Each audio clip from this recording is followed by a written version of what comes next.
7, 6, 5, 4, 3, 2, 1,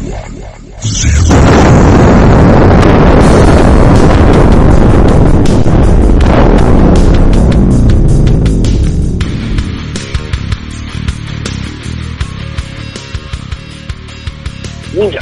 Ladies and gentlemen, the To Be Determined show. We are live beyond Ringside Radio Network. I'm the Orc of Ominous, the Architect of Intellect, and we have everybody on. This is going to be a hell of a show. Hell of a show indeed. We're just going to jump straight into it. Hell of a shoe. We're going to jump straight into it. You hear the man right there from across the pond, the producer, the mad producer extraordinaire, Matt Denton. Matt, how you doing tonight?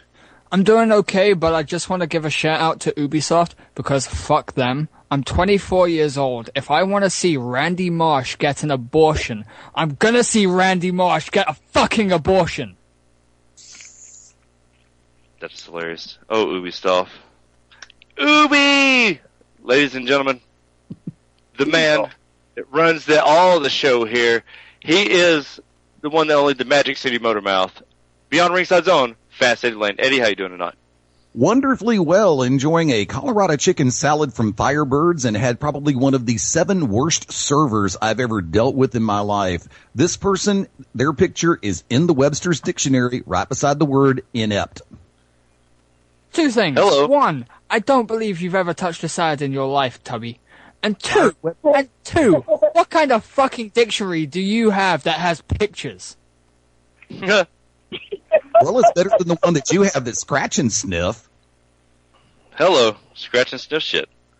And you hear her giggling right there. She is our resident world champion, 3-time NWA world champion. She is Renadale Pile Driver, the queen of the damned, Tasha Simone. Tasha, how you doing tonight, sis? Welcome back. Thank you. This is going to be the most relaxed thing I say all evening. If I never have to sit behind Eddie DJing and shaking his ass again, it will be too soon. You're just jealous because I have more ass than you do. No, I'm not. Eddie, trust me. I don't know about that, Eddie. She's got that ass. Myself off with my own pocket knife.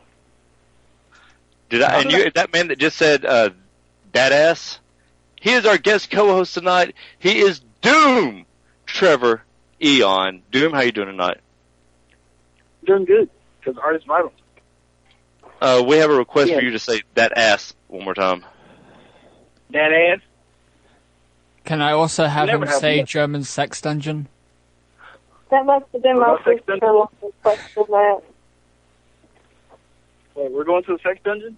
Really? Cool. Sex dungeon. Whoa. This isn't Beyond Ringside. You gotta. Can we talk about sex dungeon? Beyond ringside, not beyond bedside. I'm just going to jump right in there. Does anybody have anything that they would subscribe to? Because I do. Yes. Yeah, before you say anything, our guest tonight is the grand design Clyde Braddock, 1/2 or 1/4 of the Lucky Charms, 1/3, whatever we can say on here. 1/4 of the Unlucky Charms. Yeah, you know the grand design. But Tasha, we're going to jump straight into it. I know what you want to say. Go for it now, sis. Okay, as Spec knows, because I'm sure I know what we've talked about on Beyond Ringside, even though I have been MIA on there as well. I know that it's been discussed on To Be Determined, the iPay-per-view for Global Championship Wrestling this past Saturday night in Pelham, Alabama. I want everybody to understand that in all of my years in professional wrestling, Saturday night was the first time that I got to be a professional wrestler witnessing professional wrestling from a fan's perspective. I had the love of my life's children with me, and they're fans. They're fans of wrestling. One of them wanted, and talked about it all the way there, wanted nothing more than to meet Scott Steiner and shake his hand, and meet MVP and shake his hand. And that's something that I'll touch on in a minute.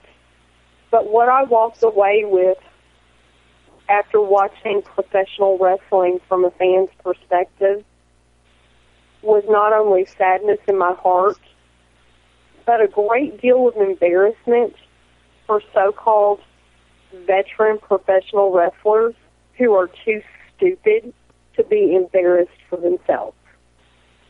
And it's really sad. When I broke into the business, professional wrestlers all realized, and yes, there's always been assholes in professional wrestling, but even the assholes remembered the people who buy the ticket are the ones who put the money in their envelope. And that small child asking for an autograph, well, there's an adult behind them somewhere with money in their pocket. I saw a couple of matches that this happened in, but one was a little closer to my heart than another one. I saw two so-called veterans of 20 years that the fans didn't even know. The fans started a chant, "Who are you?" And all these so-called veterans wanted to do was make themselves look good, because they forgot it's not about them. It's about professional wrestling. And if the entire match doesn't look good, nothing looks good. And what they did, trying to embarrass somebody else, was make themselves look bad along the way. And they basically wiped their ass with what professional wrestling is supposed to be. And I'm embarrassed for them. And Scott Steiner, I'm not calling out a lot of names. I'll let other people do this, but I'm going to say this openly. Scott Steiner doesn't care what anybody thinks about him. I know he doesn't, but he's a douchebag. I said it about Dallas Page when I watched him tell people that they had to pay $10 for an autograph on their piece of paper. I said it about Jake Roberts, and I'm going to go a step further with Scott Steiner. He is a bigger cunt than either one of them for two reasons. He didn't acknowledge children. He wouldn't shake their hand. He would probably wanted $10 to shake their hand, too. He wouldn't sign an autograph unless somebody paid for it.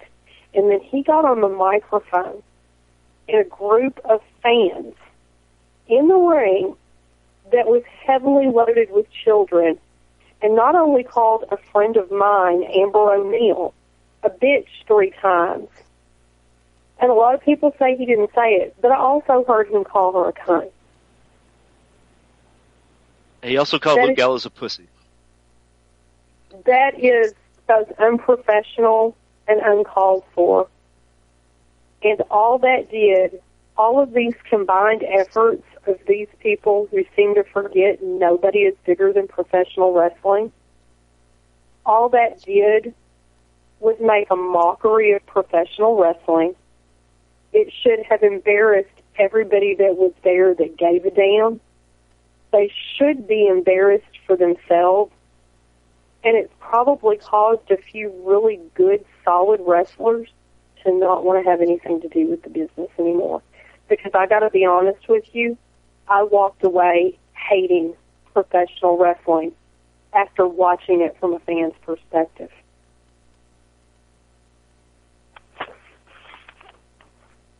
And what you're saying is you were actually able to maybe once, is that the first time in your entire time you've been in this business you got to see it from a fan standpoint?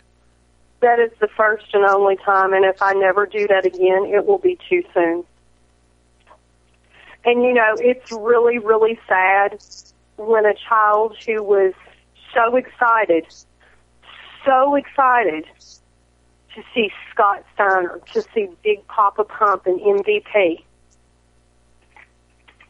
the first words out of his mouth weren't, "Wow, the matches were great. Wow, I saw some really cool people." The first words out of his mouth were, "Scott Steiner's not a very nice person." That's horrible. That's a horrible reflection on the entire industry. The one shining light, the one saving grace that I saw, anybody who has the opportunity to go to any card that hosts MVP unless he would just change overnight. Not only did he shake hands and sign autographs and take pictures, he actually took the time to have conversations with people, children included. He was very gracious on the microphone after his and Micah's match, and professional wrestling needs more of that. Because his peers were certainly not that humble and gracious. I don't know why, but I'm not surprised that you called Scott Steiner a douchebag. I mean, when it comes to professional wrestlers, they have to realize that if it wasn't for the fans, they wouldn't have anywhere to work and ply their craft. Exactly. Scott Steiner, I don't know what it is about that dude, but I could tell from just a mile away that he is just, I want to say, an uncaring douchebag. The sad part is his brother's not like that. I told Wicked earlier in exactly these words, it's hard to believe they popped out of the same vagina. They're like, and it's true. Want to kind of say that they're kind of like a yin and a yang. Yin and yang. But here's the thing, though. Steiner, backstage, I saw Brendan Steiner 3 or 4 times. I never acknowledged him. He never acknowledged me. He just, from the get-go, you know, we had our gimmick table set up with VIP. We were there. Us and the Underground, we were prepared. We had our stuff ready for when the very first fan came in. He come in, kind of mingled through the fans. And then what everybody's forgetting to say is the fact that during the national anthem, he got up, and then that's when he decided to leave his VIP table. During the national anthem, he had all that time. We literally stopped signing autographs. We were forced to go to the back because the matches were just about to start, and we had to go get ready. I mean, we were signing autographs all the way to the back. Steiner decides during the national anthem to get his stuff up, and of course, you know, Steiner's going to make a lot of noise and walk straight through the national anthem playing. Didn't even stop to acknowledge the national anthem, the flag, nothing. Walked straight to the back. Straight to the back. That's when he decided to clean up and leave. Was during the national anthem. But wait, that's not all. See, everybody thinks we're here bitching. It was a great event. You had the fans come out. The VIP was awesome. The meet and greet was fantastic. Of course, Doom, get some shirts. Doom, you've got to get some shirts or something, because everybody's like, where's Doom stuff? And then at one point, this is so funny, Dropkick Styles, who was sitting beside us, is like, look over there. It was Doom. It was Dylan Cook. It was, what's Keith going by? The Bull? Whatever. And then Cassie Riley and Chase Stevens' little boy, his little friend. And you guys were up there. I was like, that is about a mismatched fucking group if I ever saw it. And everybody's lined up to get Doom and Dylan's autograph, but it made it seem like they were there for them. Great stuff. Just saying, I would pop so... Awesome. Wait a minute. I just have to throw this out there. Trever, how awesome is it? You should feel so ecstatic that more people in Pelham, Alabama knew who you were than knew who Chase Stevens and Cassidy Riley were.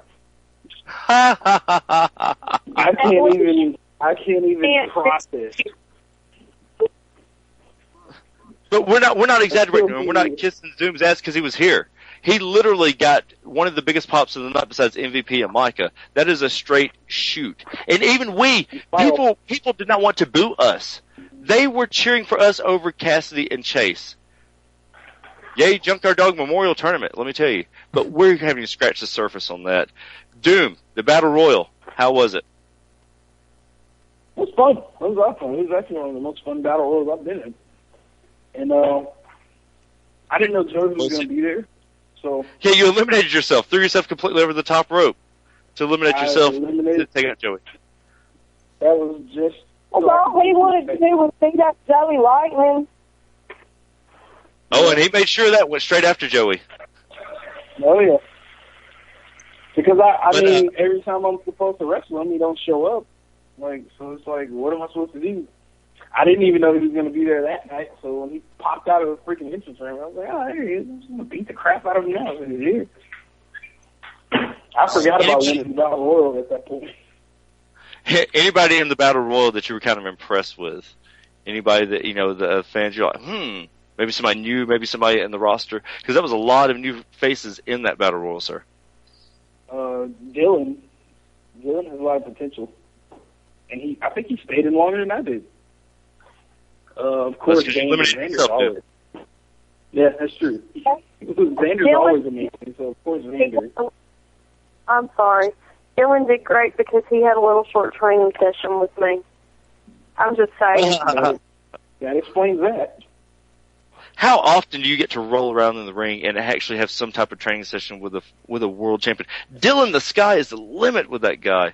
He is got so much potential, and I pulled him aside, as always, and I always tell him, man, I was like, this is for DVD. You got to shine. You got to go out and do work. Is it true that Dylan Cook did more work than some of the quote-unquote names on that card? I do believe so. So. Uh-oh. Yeah. But, of course, the Battle Royal was won by Antonio Garza, the Latin sensation. That was surprising. Yeah. I actually thought Styles was going to win. You thought who was going to win? I thought Styles was going to win because he stayed in the freaking. He came out like right after me. Well, he was out there. My money was on Scotty Blaze, so I thought Scotty Blaze was going to do a thing because he was in there for a little bit, and then once again because of the years that he's put in this business, and I know Scotty's been in a lot of battle royals, so I kind of went with the veteran, but alas, Antonio Garza, another veteran, winning. Eddie, you had probably the best view of anybody besides Doom. Your thoughts on that battle royal and all the new faces? Start to finish, the battle royal, in my humble opinion, was solid. Somebody I wish could have that would have had a little bit more of a chance to shine is Josephus Brody. This guy is great inside the ring, whether it be in a battle royal, whether it be singles tag, all of the above. I've worked with him on a number of different occasions, and he has always been professional. Was that the guy that Bill the Butcher? Looked more like Bruiser Brody, yeah. Or Bruiser Brody, yeah. Wow. I love Joe. Couldn't make a pimple on Brody's ass. But it's the look. The look, Tasha, the look. We know that. Nobody can hold Brody's bag. But he wouldn't make a pimple on Frank Brody's ass, is what I said. I had no idea who his manager was, because she wasn't a valet, because she was actually out there managing. I felt so bad because we were on the progress. And his wife, she come over and she like touched me on the shoulder, like, hey, how are you? I had no idea who she was. So I was like, oh, how are you doing, man? Instead of shaking her hand, I felt like a complete jackass when I saw her afterwards. I was like, oh my god, I was like, she's a worker. Yeah, both she and Josephus have made it. I think about four appearances with Global. They worked the Southern Legends Fan Fest a few years ago, and actually Josephus worked against Dutch Mantel one year at the Fan Fest. And like I said, the guy has.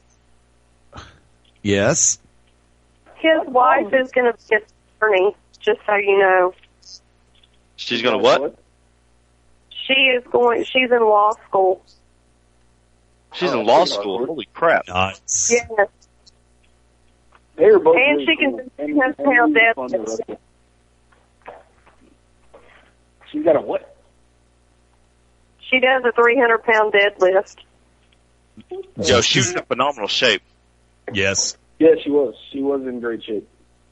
But Eddie, back to the Battle Royal. You were talking about Josephus. Is his name? Yeah, Josephus Brody. We've also billed him before as Bruiser Brody Jr., but he's more commonly known in this time, the last couple of years, as Josephus Brody. Dylan Cook, the sky's the limit for this kid. I mean, he's got a good head on his shoulders. He is listening. He is watching. He is learning. And if he continues to do those three things, pretty much in that order, open your eyes and you will see, open your ears and you will hear, and apply those two with your heart and you will learn. And Dylan Cook is absolutely lighting it up. I really kind of wish there could have been a little bit more. I would have liked to have seen Trever and Joey Lightning one-on-one during the show, but with 8 matches already on the card, I think Trever and Joey could have possibly did. I'm not going to say a show-stealing match, but I'm going to damn sure say it will definitely get and keep their attention, because that crowd at the Pelican Civic Complex was hot, and I loved it. Eddie, I'm just going to tell you this, man. It's going to be violent. It's got to be a dog collar match or something, man. You guys, Steel Cage, something. He has got to quit running. That's all I'm saying. But I want to ask it really, sir. I have an idea. Why don't they have Wild Thing Will Owens on a pole match? Oh my God! No, look, no Wild Thing Will Owens references for the rest of the show. Tasha, you got to actually spar with Dylan, or actually get in the ring with him for a second. Your thoughts on this kid? Because that's what he is. He's a kid. I think we lost her. We probably did lose Tasha. Her phone was fading in and out. Now, Doom, you eliminated yourself to take out Joey. Yes. During the process, did Joey even get in the ring? Yeah, Joey did get in the ring, didn't he? Yeah. He got in the ring, but as soon as he got in, I jumped on him. He spent most of the battle royal on his back because I was kicking him, and he'd get back up, and I'd knock him back down, and he'd try to throw me out, but nobody could actually eliminate me. If you watch the match back, I came back in the ring 5 or 6 times just from people jumping on me from behind and throwing me out. I just flipped myself back over. I'm kind of hard to eliminate, which I'm totally proud of. So we hear. Yes, sir. Actually, one other match that I really think would have done remarkably well at WrestleFest, bringing Doom back into play, and don't let your head get too big, kid.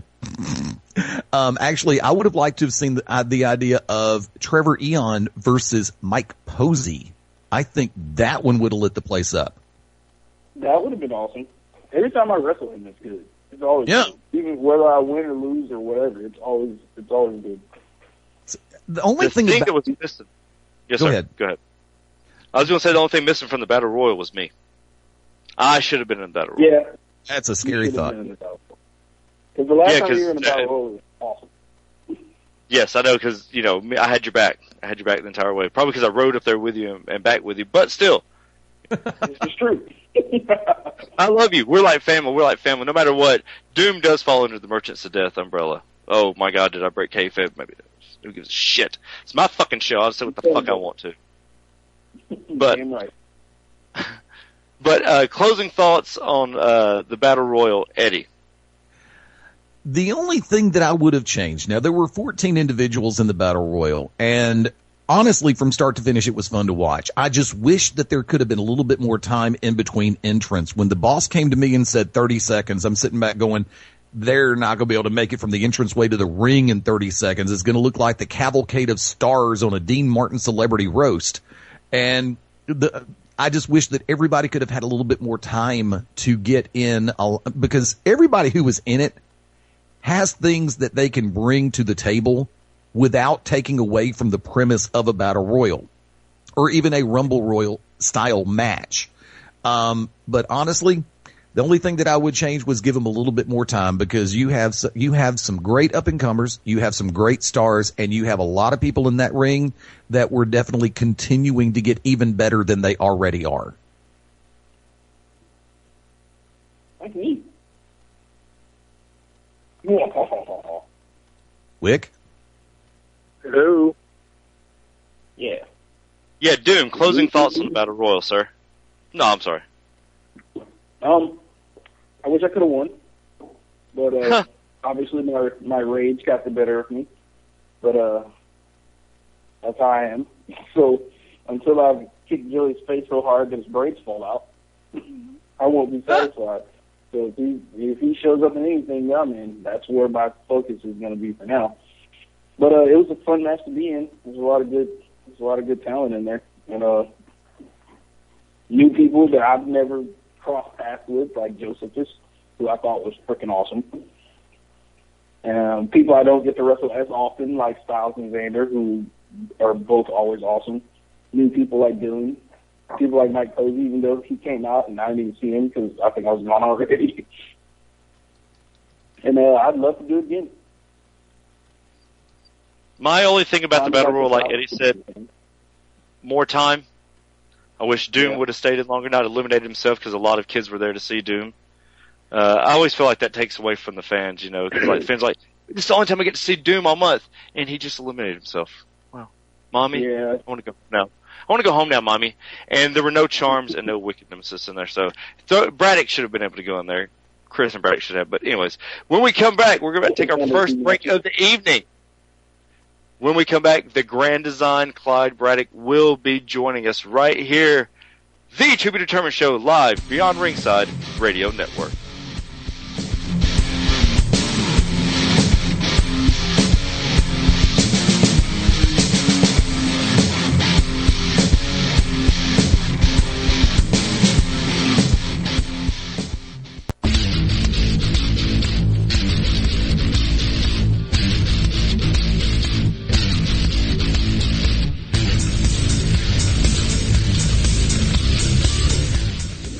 Hey, Rebecca.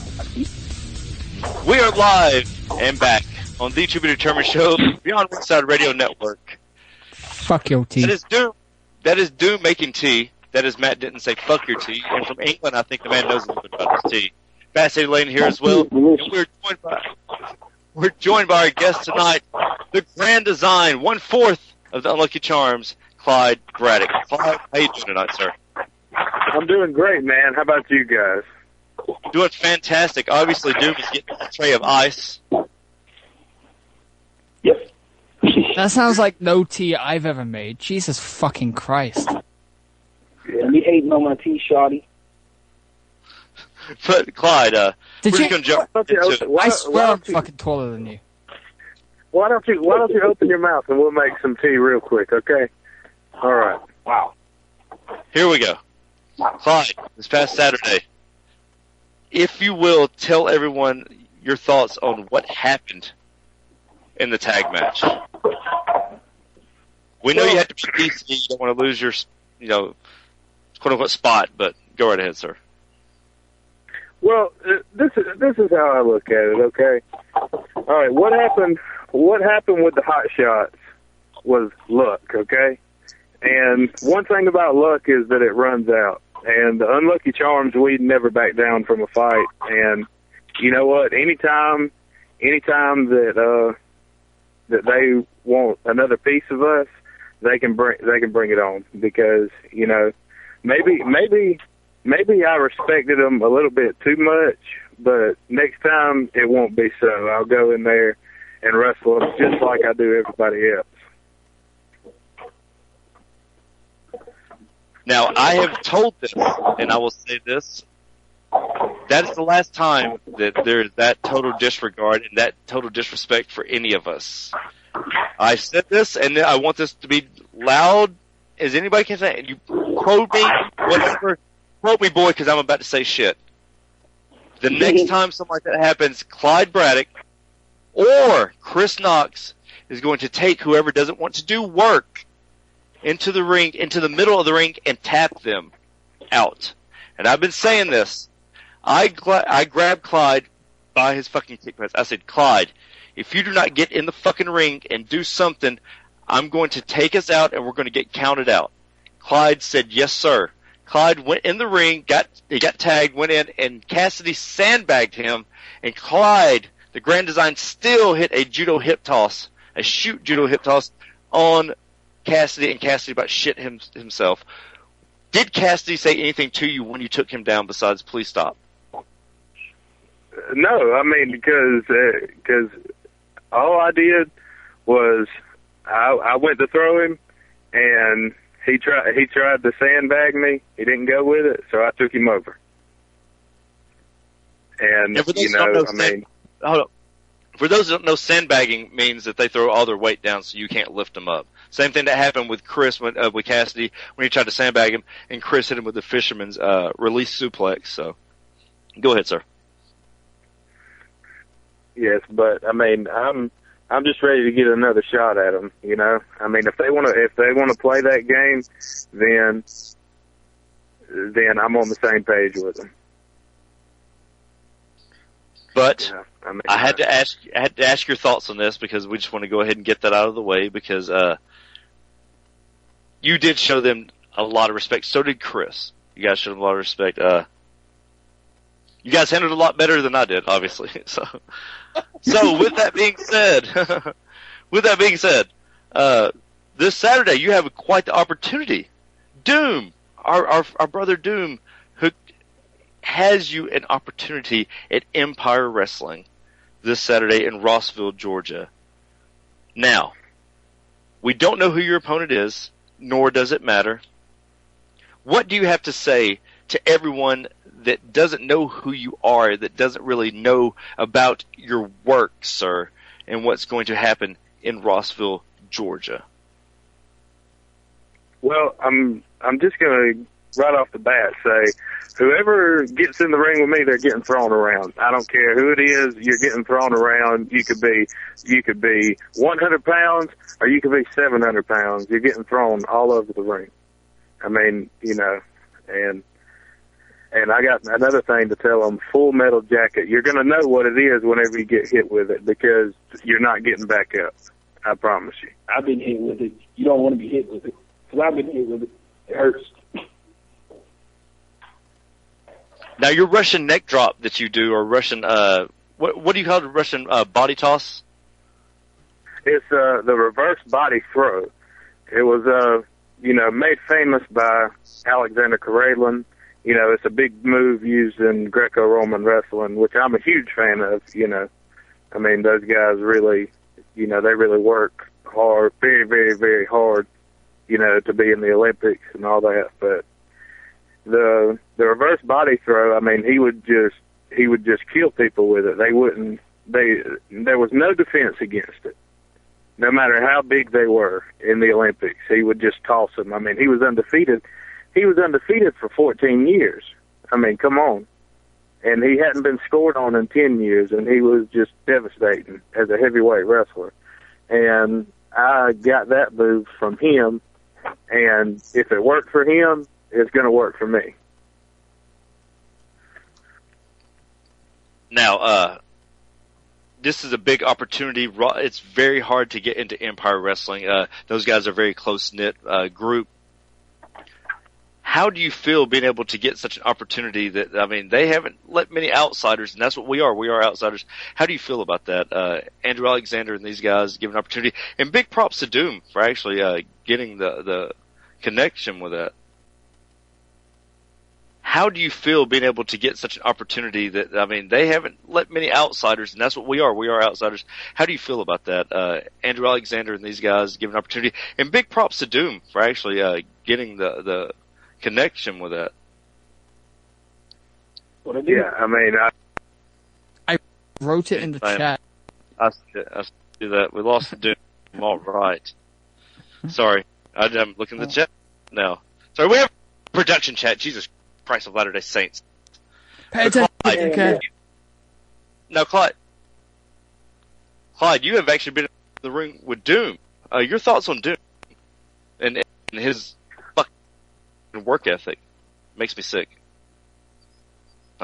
Yeah, well, I mean, you know, I mean, he's a great athlete. You know, I prefer more wrestling, you know, than punching. But, you know, to each his own. I don't punch. I throw forearm strikes. Really? Yes, forearm strikes. Forearm strikes, whatever you would like to call it. But they're really whatever you'd like to call it. Really? Prefer more wrestling. Do not forget your roots. I mean, it does say wrestling on the market. How do you challenge somebody, Doom, like Clyde, that has the map prowess that he does? I mean, how do you counter that? No, you don't let him get on the ground. Because last time I wrestled him, once he grabbed me, that was it. He just like freaking Van Geese from Street Fighter. He grabs you, that's happy right there.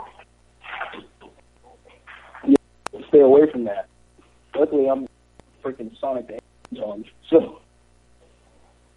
But I feel sorry for everybody who's not Sonic the Hedgehog, because whoever he's wrestling at Empire, you're not gonna out-wrestle him. You trying to out-wrestle Clyde, you might as well be trying to stop an armored car with a daisy. But they're kind of screwed. Because, I've run across a lot of people who did amateur wrestling or did some form of wrestling before now, where I was doing boxing and kickboxing. So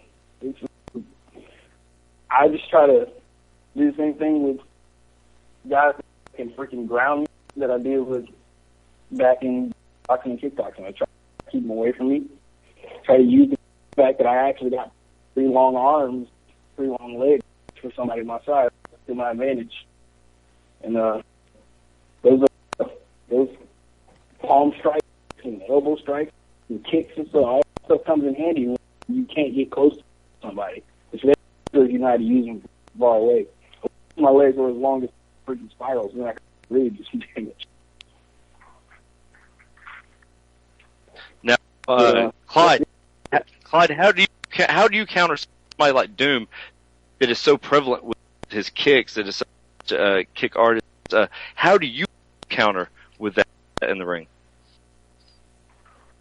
Well, I mean, you can't chop down an oak tree by yourself with one axe. Okay, I mean, you can kick me all you want to, but eventually I'm going to get through all that, and once I get my hands on you, it's over with. It's done. No, I'm that confident in my wrestling ability that whenever I get my hands on you, it's over. It's over. Then I have the upper hand. Now I can take some shots. I could be like George Foreman and fight you for 16 rounds, and 14 of those rounds you get your head beat in and look like the Elephant Man.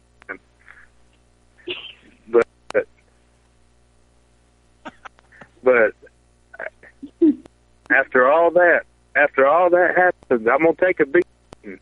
But once I get my hands on you, it's over. And he's right. A guy like Clyde, that your only option is to try your best to knock him out. If you can't, once he gets past whatever you're doing, he's going to kill you. Matt, you have watched a lot of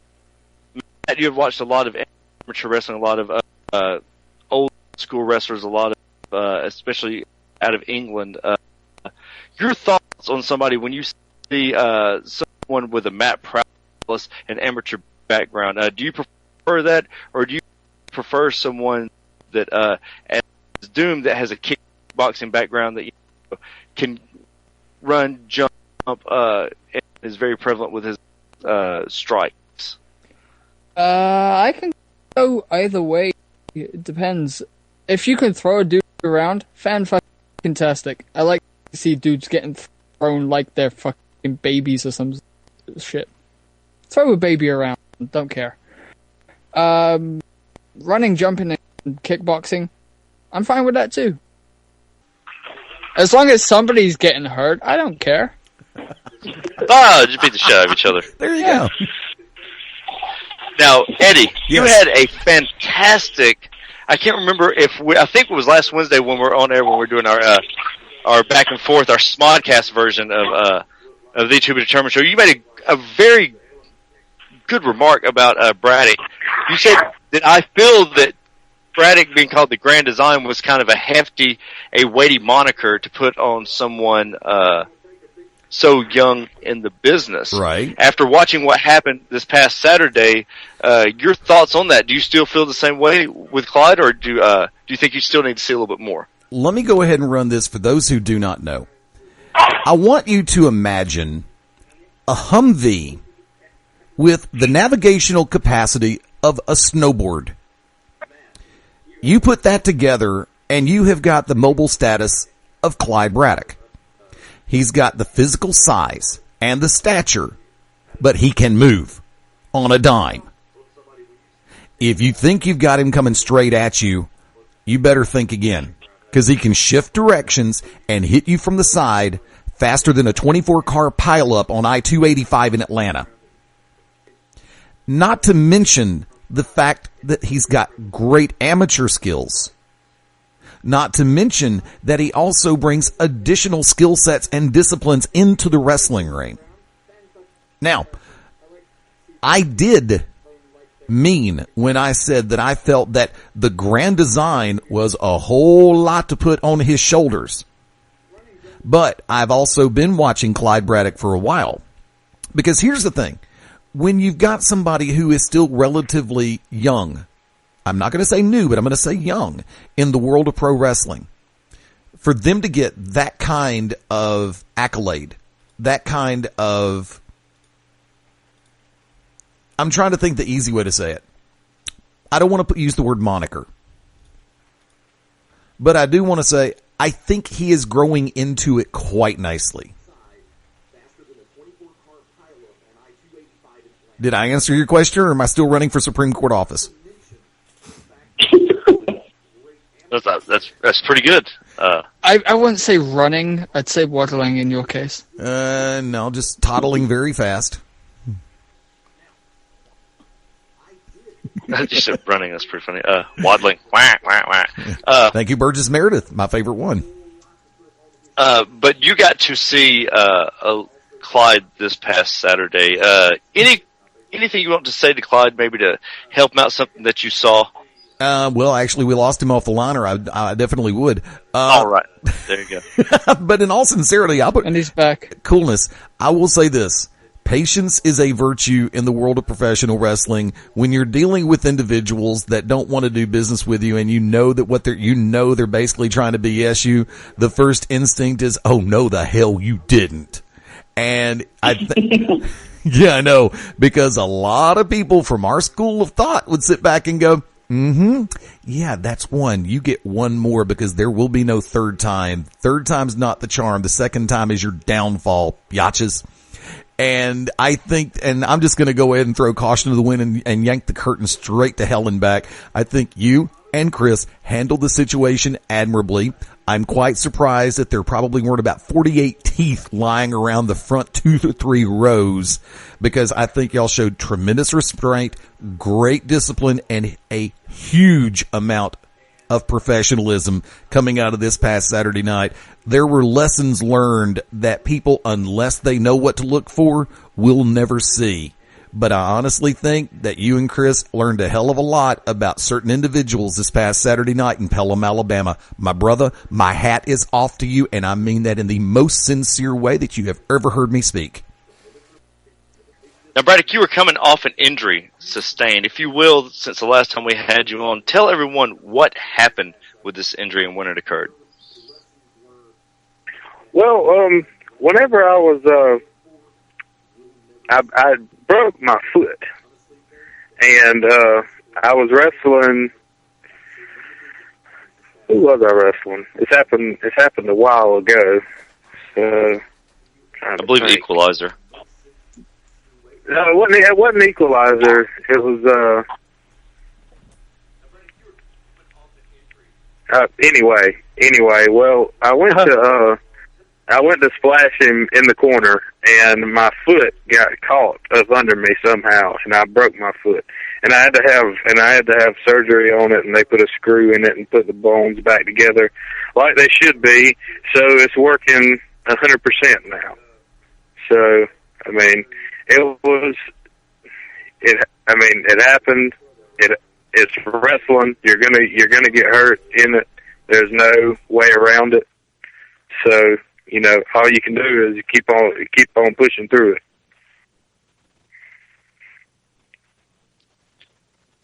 How has it felt to be vaulted into what you have so far with the Unlucky Charms? Well, to me, it's an honor and a privilege to be able to be with you guys, and I mean,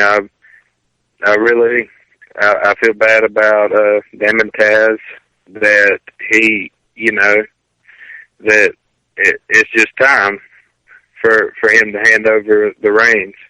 And, it sucks that it's like that, but I'm just glad that he could do it to me, and I won't let him down. I'm going to keep working just as hard as he did with the Unlucky Charms, and we will be back on top, and we will have those GCW titles around our waist to bring them back home to the Unlucky Charms. What does 2014 hold for Clyde Braddock? What are some of your goals? Me? Well, I mean, first, I want us to get those tag titles, because I feel like that they're at home with the Unlucky Charms.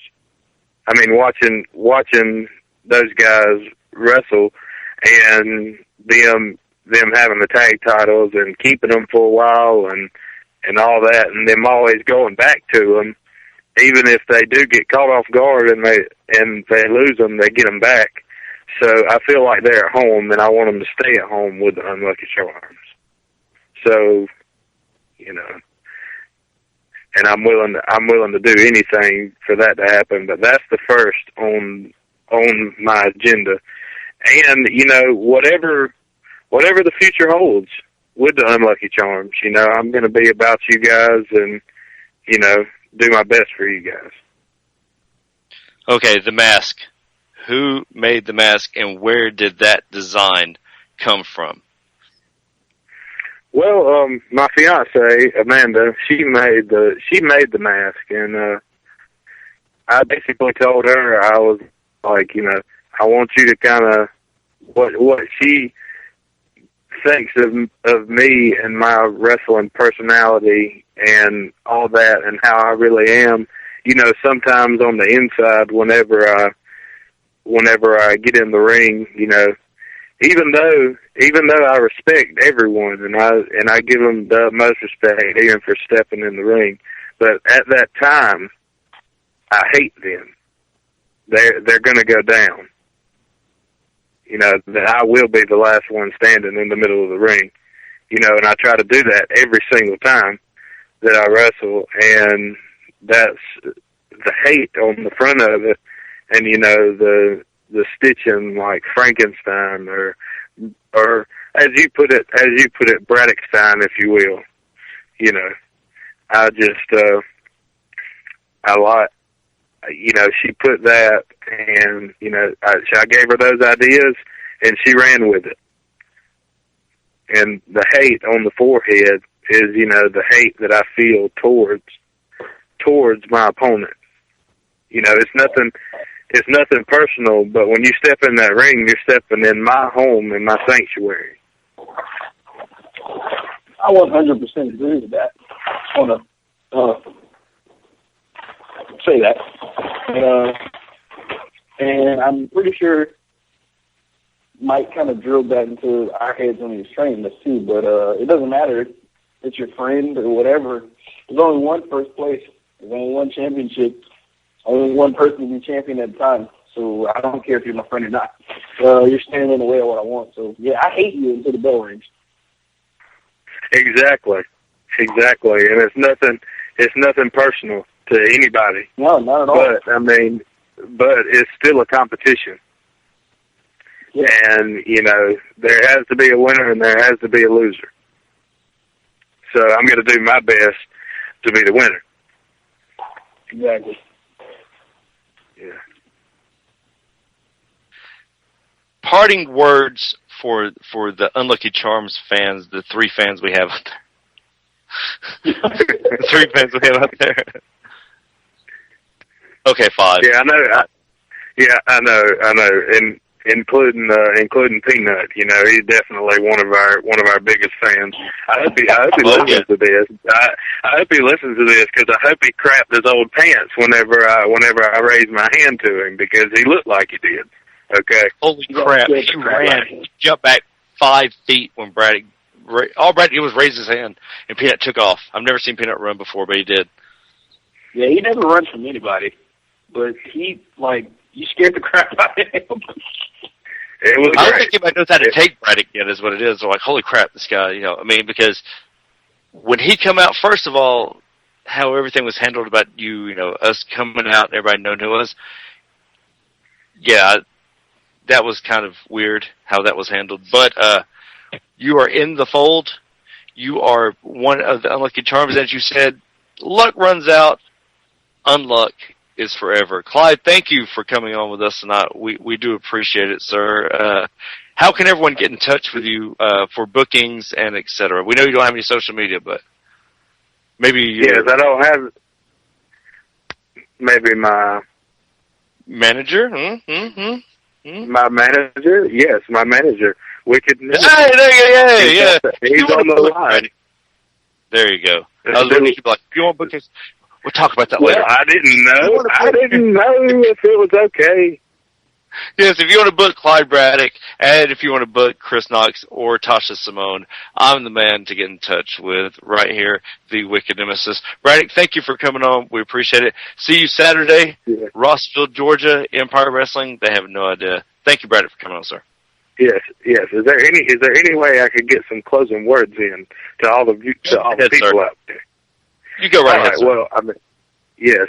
I just want everybody to know that Clyde Braddock is for real. I mean, I'm not just somebody who comes in off the streets and says that I want to do this. Wrestling is my life. Wrestling is what I've always been about. I've always loved it since I was a little kid. So you just better be ready, because now that I'm with the Unlucky Charms, that's going to give me the push that I need, and we're going to be unstoppable. So I'm just giving you a fair warning that you better look out. Ladies and gentlemen, the grand design, Clyde Braddock. We're about to take our next break of the evening. When we come back, we're going to go a little bit in-depth with Doom, Trever, Aeon, right here, the To Be Determined Show, Beyond Ringside Radio Network. 10, 9, 8, 7, 6, 5, 4, 3, 2, 1, 0.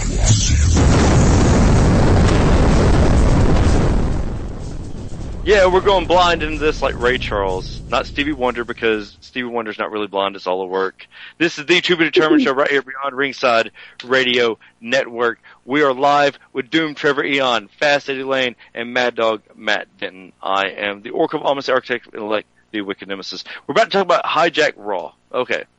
I missed Raw, so I have no idea except for what was put out on Twitter and a little bit on Facebook. Heard the first 2 hours were really, really good. The last hour could have been Matt, you and I were talking about this off air. We're going to jump right into it. What were your thoughts on this with Hijack Raw, whatever that... First of all, what is the Hijack Raw? For those that don't know it, and I'm one of them. It's a bunch of fans who are pissed off that CM Punk's left. CM Punk's abandoned them, so they're gonna fucking hijack Raw by chanting CM Punk for fucking 3 hours straight because, hey, they have nothing better to do. And that's exactly what they did. That whole show was like randomly CM Punk. See, I'm not complaining. CM Punk's one of my favorite people to watch, so I'm not necessarily mad at him, but because the crowd was into like the other people who were really doing their job great. The crowd was into them too. Like they still cheered when the Usos won the tag championships. Yes, they did. Yep. Man, those guys are an amazing freaking tag team. You see that damn dive over the ropes tag? That shit's crazy. That was beautiful. Absolutely beautiful. Here's what fucking pisses me off so much about this, is that when Stone Cold left, took his ball and went home, did people from Texas go, oh, we'll go hijack Raw now? Fuck no. Nope.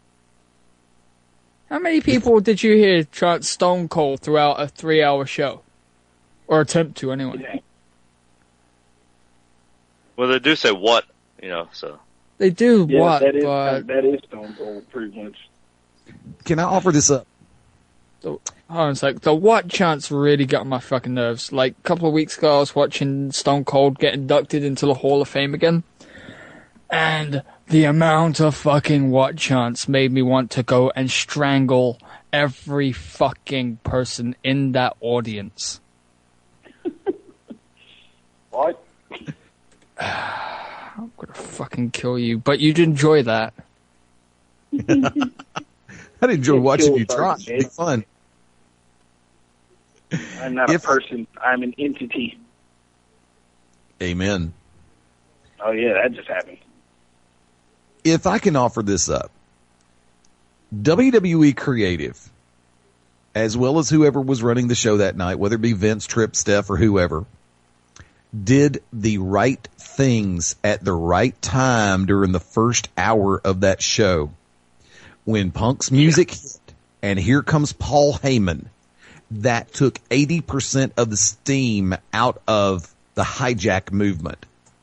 Because they were with Heyman, and to watch the way Heyman worked that promo from start that promo. That promo was from amazing. start to finish, that was a work of art, because he took it and he held that crowd in the palm of his hand, and he made the transition from him to CM Punk to him to Brock Lesnar seamlessly.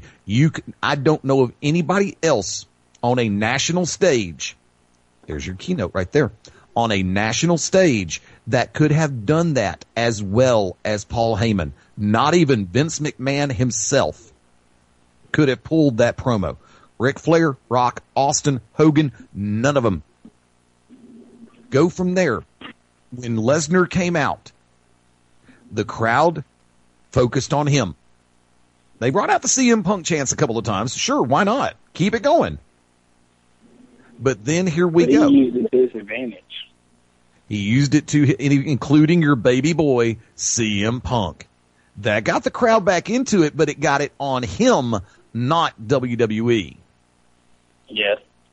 And then they check out. Here comes the tag title match. You knew in your heart, you knew if you had a clue about the way the storyline's been running between the Usos and the Outlaws, they were not going to string this for another 5 weeks to Mania or even 4 weeks to Mania. The payoff of the tag title change was going to be Monday night if they put those two back in the ring, and lo and behold, they did. The crowd in Chicago got a title change.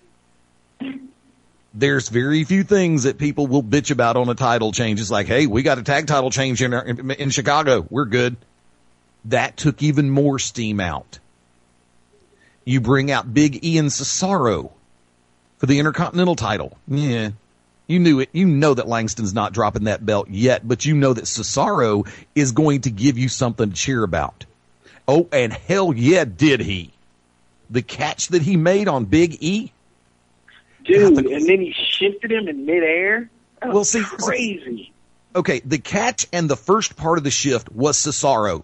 The second half of the shift, and you could see, was both Cesaro and Big E. They worked together on the final half of that shift. And the crowd respected that. But you go from there, you get Swagger jumping in, you got the DQ on Cesaro, Big E gets the win, the crowd's all over them. They're not all over WWE for CM Punk. And then here comes the Shield versus the Wyatt family. Armageddon's at it again. It took the crowd. Doing one-on-one right there. It took the crowd, and it kept them on the match. Oh, my God, we got a tag title change. We got Cesaro showing us stuff we haven't seen in WWE for a while. Now we get the Shield versus the Wyatt family in Chicago? Who? What? Oh, yeah, we're supposed to be pissed about something tonight, aren't we? Guess what? They took it right out from under them. The first 90 minutes of Raw was so perfectly placed. And then came the second half of the show. But by the second half of the show, that set the final 80 minutes, I'll say, when it was like TNA Senior, that's when the crowd started to get back into it. But by that time, they had already been screamed out by the action that they had been given in the ring. Mm-hmm. WWE diffused that bomb perfectly. And I dare anybody to say otherwise. For the first 100 minutes, seriously, first 100 minutes, they did it right. But for that last 80, that show sucked. Matthew? Mm-hmm. I know you watched it. Anything you'd like to, have I said anything wrong about that? I'm just looking through the results because I could barely remember anything, but, yeah. I knew Daniel Bryan versus Batista was not going to amount to anything other than a beatdown of Daniel Bryan. And what they did, and the reason why I said TNA Senior, is because of the simple fact of the way that they did the beatdown of Daniel Bryan. I mean, it reminded me of TNA for the last 5 effing weeks. I gotta agree with you there. Right, so, right at the end, right? So Daniel Bryan got beat down and shit. And then they go off air. I tuned in to WWE Network because I was able to get a hold of the free trial. Right. And I see them send out the Big Show, and I could have just died laughing. Yeah, that's going to be a tag team match that's coming Friday night on SmackDown. It's already in the can. Well, yeah. But no, it's just the fact that everybody's expecting CM Punk because the thought process of the IWC was the fact that they had CM Punk be mentioned was some kind of sign that, oh, CM Punk's back again. And then there's Dave Meltzer saying, he's probably coming back, but Dave doesn't believe it, blah, blah, blah, blah, blah. But Meltzer, then they send out the Big Show of all Meltzer, fucking people. Like nobody's fucking business, pardon my language. Say what? What was it? Meltzer got played like nobody's effing business. WWE's press department strung him perfectly. Here's the thing, though. Everybody says that Dave Meltzer said it was set in stone that CM Punk was coming back. He said no such thing. You're right, he didn't. But some of the other things that he said has coming back on him, from what I've been told. I don't read his column. I don't know. I don't pay for the Wrestling Observer. I don't even know what you guys are talking about. I'm totally lost. Say it again, Trev. I'm totally lost. I don't even know what you guys are talking about. Dave Meltzer, Wrestling Observer. Oh, what did he do? Go ahead, Matt.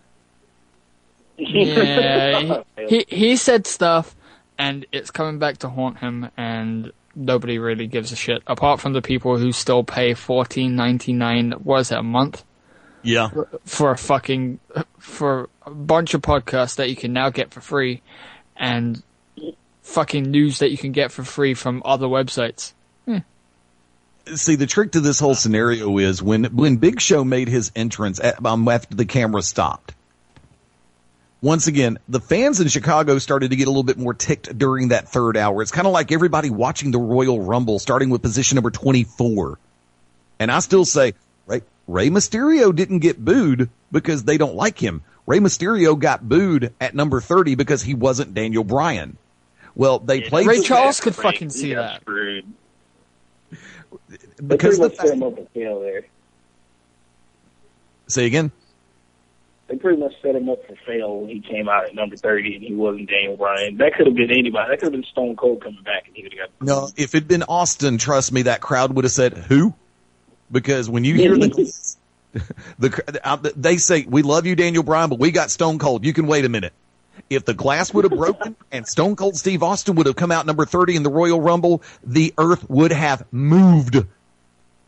I'm surprised that when Rey Mysterio came out because he's like super popular. I never hear people. And not so much anymore. Rey Mysterio's fallen off. Rey was super over 5 years ago. Yeah. Rey's not super over now because he keeps getting hurt. He's hurt. He's going away. He'll be back in 8 months. Okay, guess what? He's back again. When's he going to... It's like, how many times could the Big Show turn heel? Sure. Is he face or is he heel this week? It's lost its luster. It's lost its shine. It's lost its, it's lost its surprise. It's like, oh man, Big Show turned. Wait a minute. Big Show turned again. Oh shit. Here we go again. Rey's hurt. Okay. When's he coming back? But if it had been Austin or somebody of that magnitude at number 30, like I said, the earth would have moved 5 feet from the IWC having a collective orgasm at that point. That's awesome. Oh, we got Stone Cold. Ooh, baby. I mean, am I wrong on that? Matt, Wick, Trev, do y'all think I'm wrong? If that's your fucking O sound, then no wonder you're not getting laid. No, that's not my O sound. That's my sarcastic O sound. There's a difference. I think that's. Didn't want to I know think he's that. probably either like Stone Cold's probably one of maybe 2 or 3 people that could have come out at that point and actually got not crapped on by the crowd. There are 3 people in my mind right now that could have come out number 30 and not been crapped on. 1, Austin. 2, Taker. 3, Shane McMahon. Yeah. No. Okay. I'm not the only person that thought Shane McMahon was actually a pretty good wrestler. I enjoyed watching him. He was a damn workaholic. He wasn't so bad for a guy who was partly trained by Matt Hardy. And he works better than Matt Hardy. To be fair, my right nut works better than Matt Hardy. That's something I really just don't care to see, but thank you, Matthew. Would I it be a wasn't gonna midget? show you. Was it going to be a I'd midget like to match? wrestle Matt Hardy. Matt Hardy can... Yeah. No, Matt I want to Hardy. tell Matt Hardy to come down to GCW and wrestle me. It'd be awesome. Barf. Jesus Christ. Matt Hardy, maybe 2000. Matt Hardy, sure. Matt Hardy today, fuck off. No. Really? I haven't seen him wrestle recently. He'll probably take my comments right now and try and spin it into a little storyline. How he got hurt by comments from some guy on a radio show. Woe is me, Matt Hardy. Fuck him. I'm going to say this. He used to come to GCW and attack me, and then we can wrestle each other.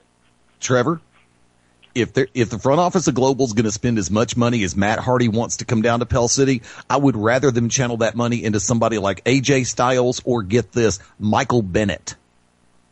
Oh, that'd be cool. I'd love to wrestle Mike Bennett, too. I think AJ's a better match for Spiral than he would be for somebody like me.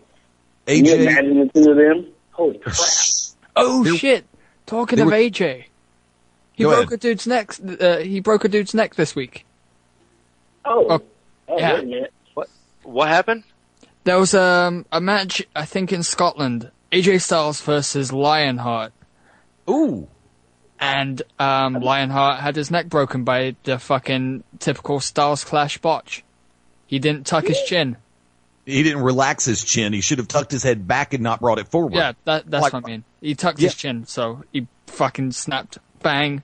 Broke his neck. Got pile drivers, basically. Roderick Strong. Roderick Strong, Stevie Richards, and I think Kazarian had that fucking...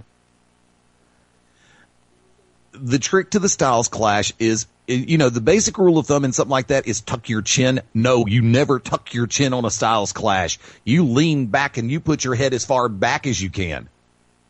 Yeah, because if you tuck your chin, you're just gonna come right down on your on the back of your neck. You're done. No, you're going to come down. You're going to tuck your head under your neck is what you're going to do if you come down tucking your face forward. Rock your head back. Yeah, that's terrifying. Yeah, I've still got the Roderick Strong AJ Styles match on DVR, and I felt so bad for Rod. But the thing about it is, he's taken the Styles Clash 100 times. He should know that by now. It's one of those heat of the moment things that just kind of happen sometimes, I guess. Unless it was supposed to be a false finish and they turned around and Roderick was supposed to bow out of it underneath before AJ could jump forward, but AJ had already jumped forward and Roderick was bringing his face forward. It's like, oh crap, this is not it. Damn. Dude, I hope he's okay. At that point, there's nothing you can do but just take the move and hope for the best.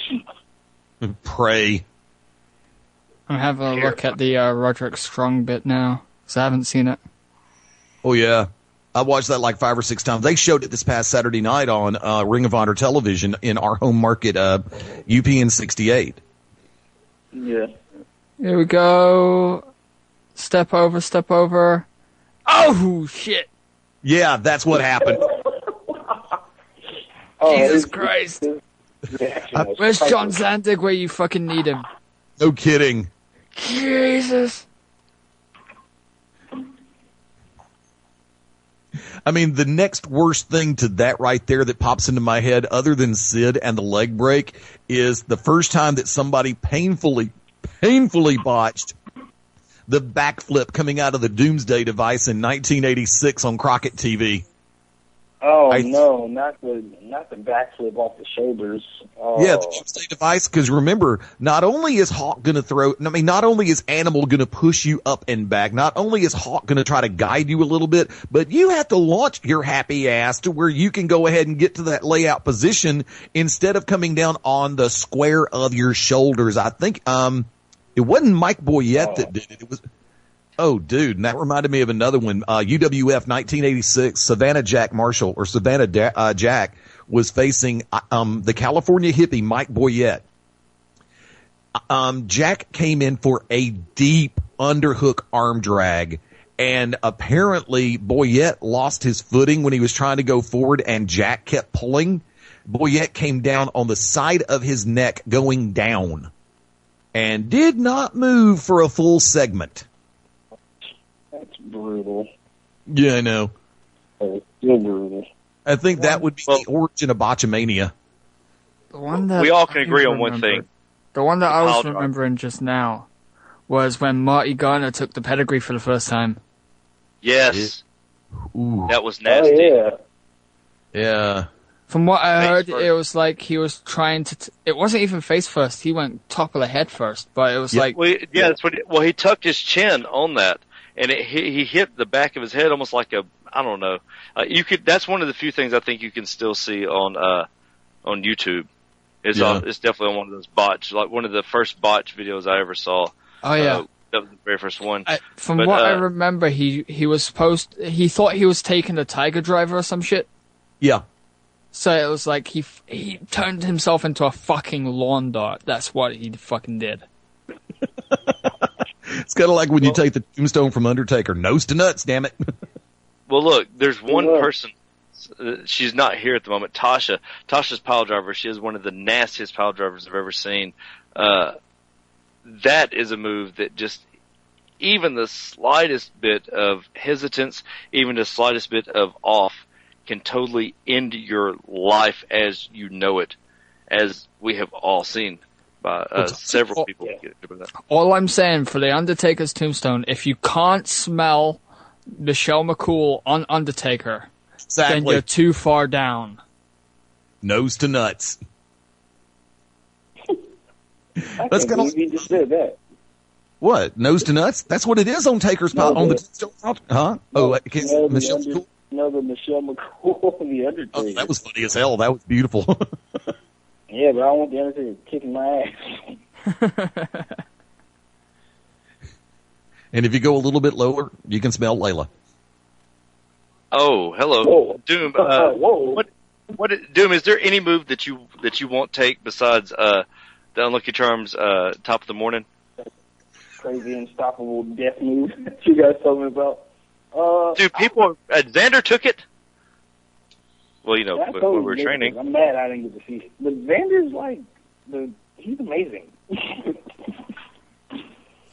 You could probably hit Xander with a thunderbolt or a lightning bolt straight out of the sky, and he would pop back up and be like, "Oh, that's all you got?" Xander would. Seriously, is there any move that you're kind of scared to take, or you refuse to take, or hesitant to take? I got one. Not necessarily. I'm very wary of pile drivers. Thank you.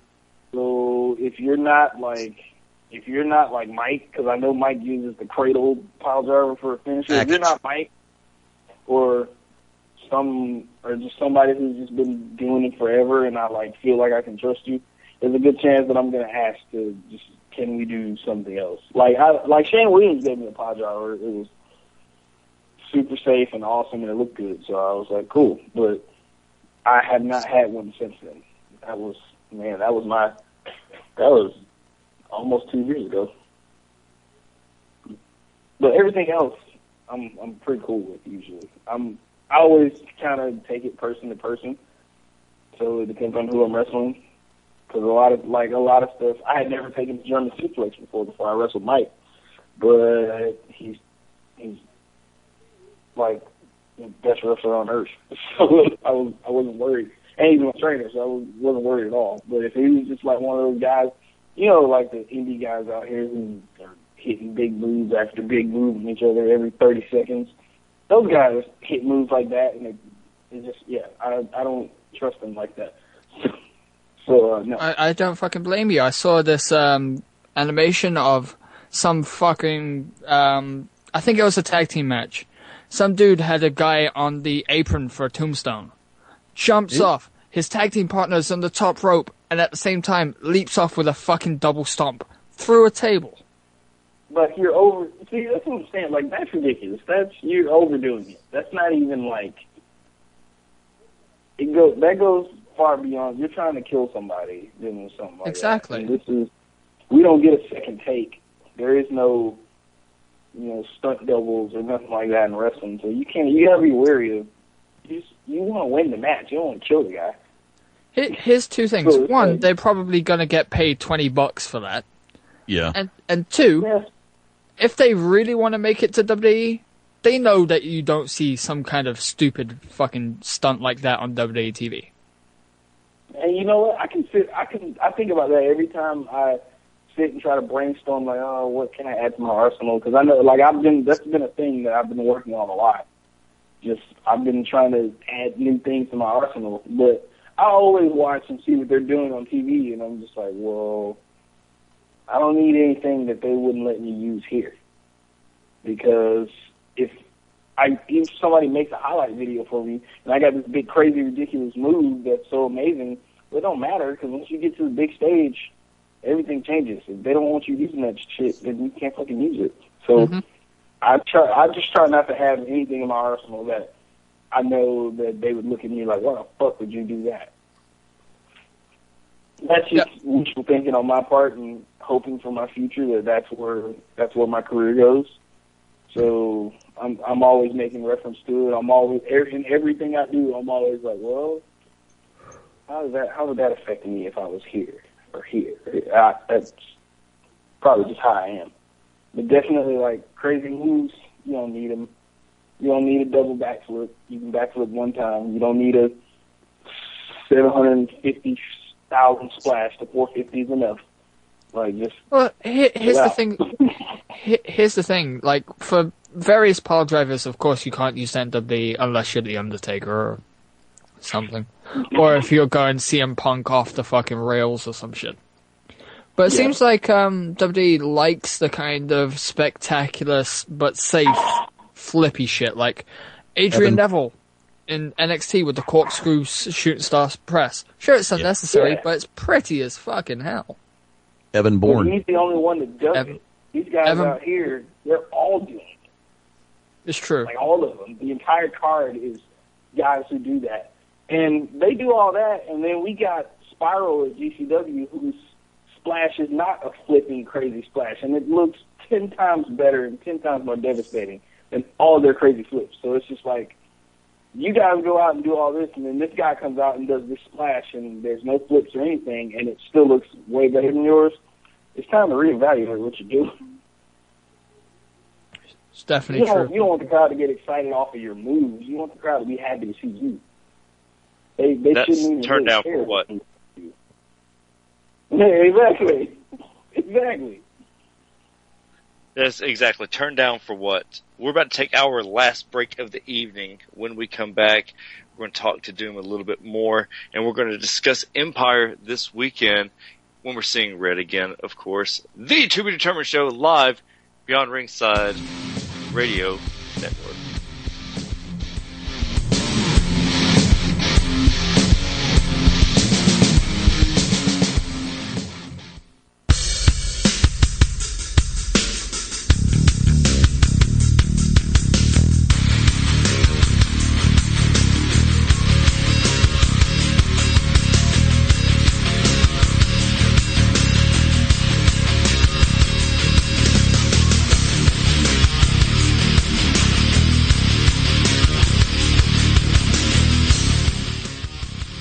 So this is not the NXT arrival, but it is the To Be Determined show. We are live Beyond Ringside Radio Network. Fuck Brian Christopher.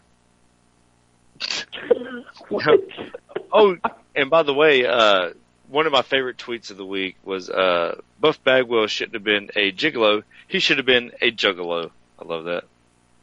Oh, apparently he's now one of the top 3 escorts for that fucking particular service. More power to him, One of man. the top 3. He's the perfect stranger. No, I'm surprised that whenever they call up the fucking escort service, they don't put him through to Buff's mom. And actually, that's the handsome stranger, Wick. You have to go through Buff's mom, and it's the handsome stranger, not the perfect stranger, whatever. Yeah, Global I got it right this morning.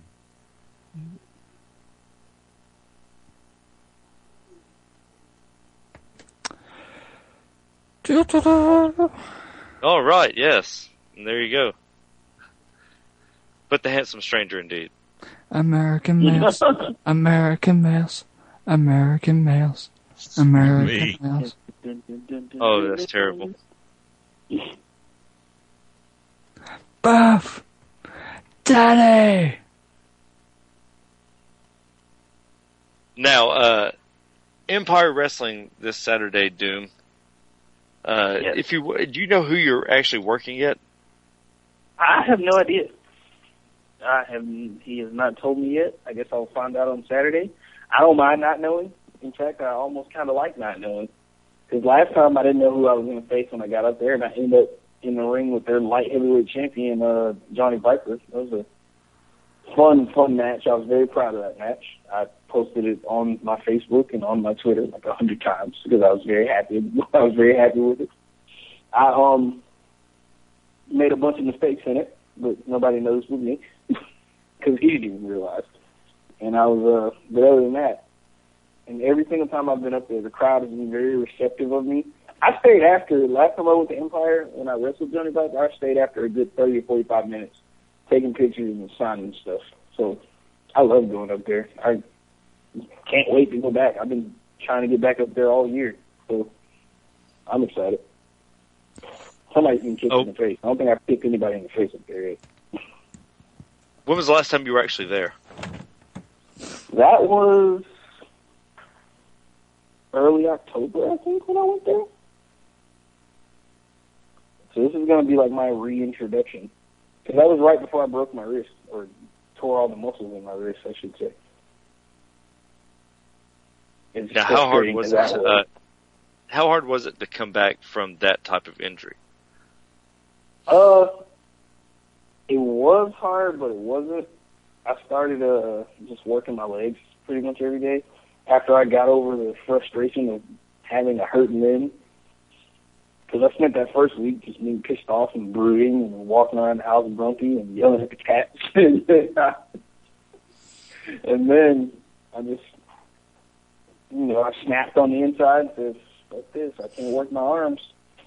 So I'm going to work my legs until I can work my arms. So I was doing leg workouts 4 or 5 days a week, 30, 45 minutes at a time.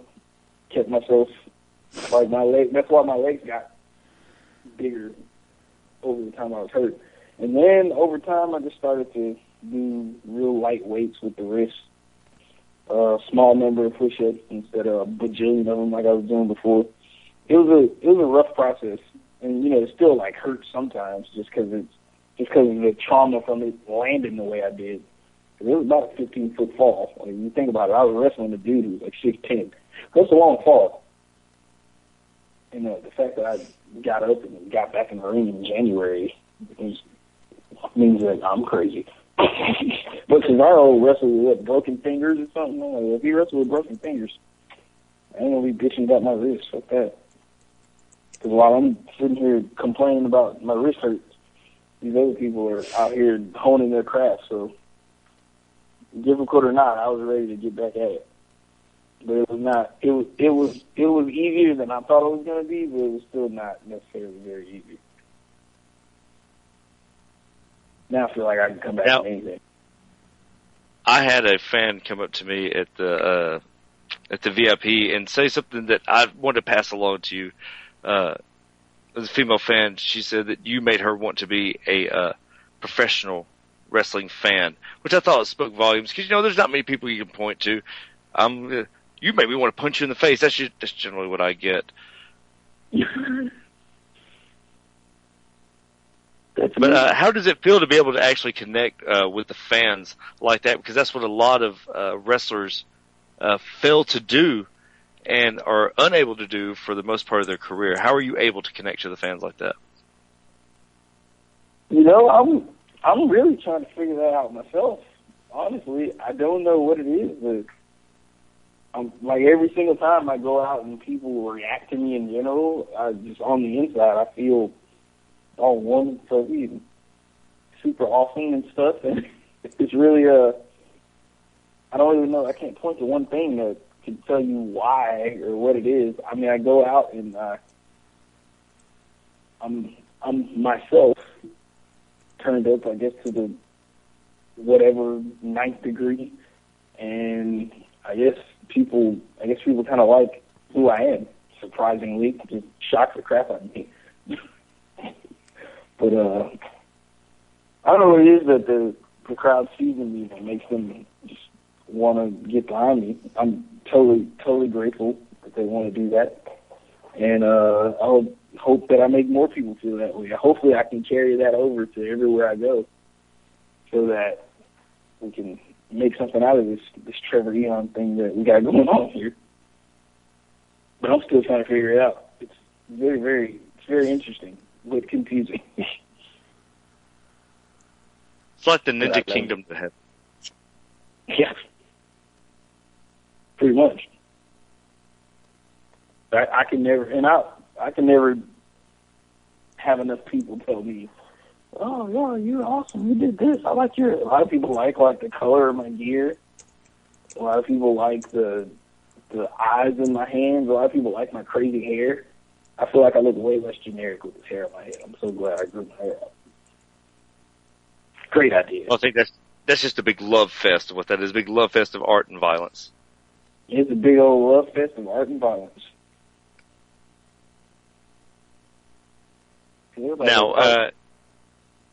Now you talk about art is violence. Where did this come from? The art is violence hashtag that you use, that you have been pushing and also using on Facebook. Okay, this is what happened. I was drawing and I was listening to music, and I was listening to a song by my absolute favorite band on earth, Angel Spit. If you don't know who they are, Google them right now. Angel Spit, ANGELSPIT, one word. Look them up. If you don't know who they are, look them up. And they have a song called Violence. It sounds like nothing else in their catalog. Their music is usually really fast tempo, lots of crazy electronics and machinery and just wild, ridiculous chaos in their music. It sounds really violent. Like their music sounds like a war is going on. But this one song called Violence, at the very end of their last album, Hello, My Name Is, it's super calm, it's really sexy, it's real slow. The Zook singing is super melodic, and something went off in my head, and I'm like, man, the music's like, it's like a war, it's like their music is violence. And then I started thinking of different ways that art itself was almost a violent act. Because then I started getting really crazy. When you put lines on the paper, I force those lines together. Those lines don't have any control over themselves. I'm in control of them. I tell them what to do with my pencil. The same thing with music. You force those sounds together. They don't sentiently come to life and choose to be together. It's coercion. It's just like violence. And eventually I came up with the slogan, art is violence. And now I've started to see, like, just fighting in general, violent acts. Like, there's art to me kicking a guy in the face. There's a flair, there's a finesse to it, there's a flash to it.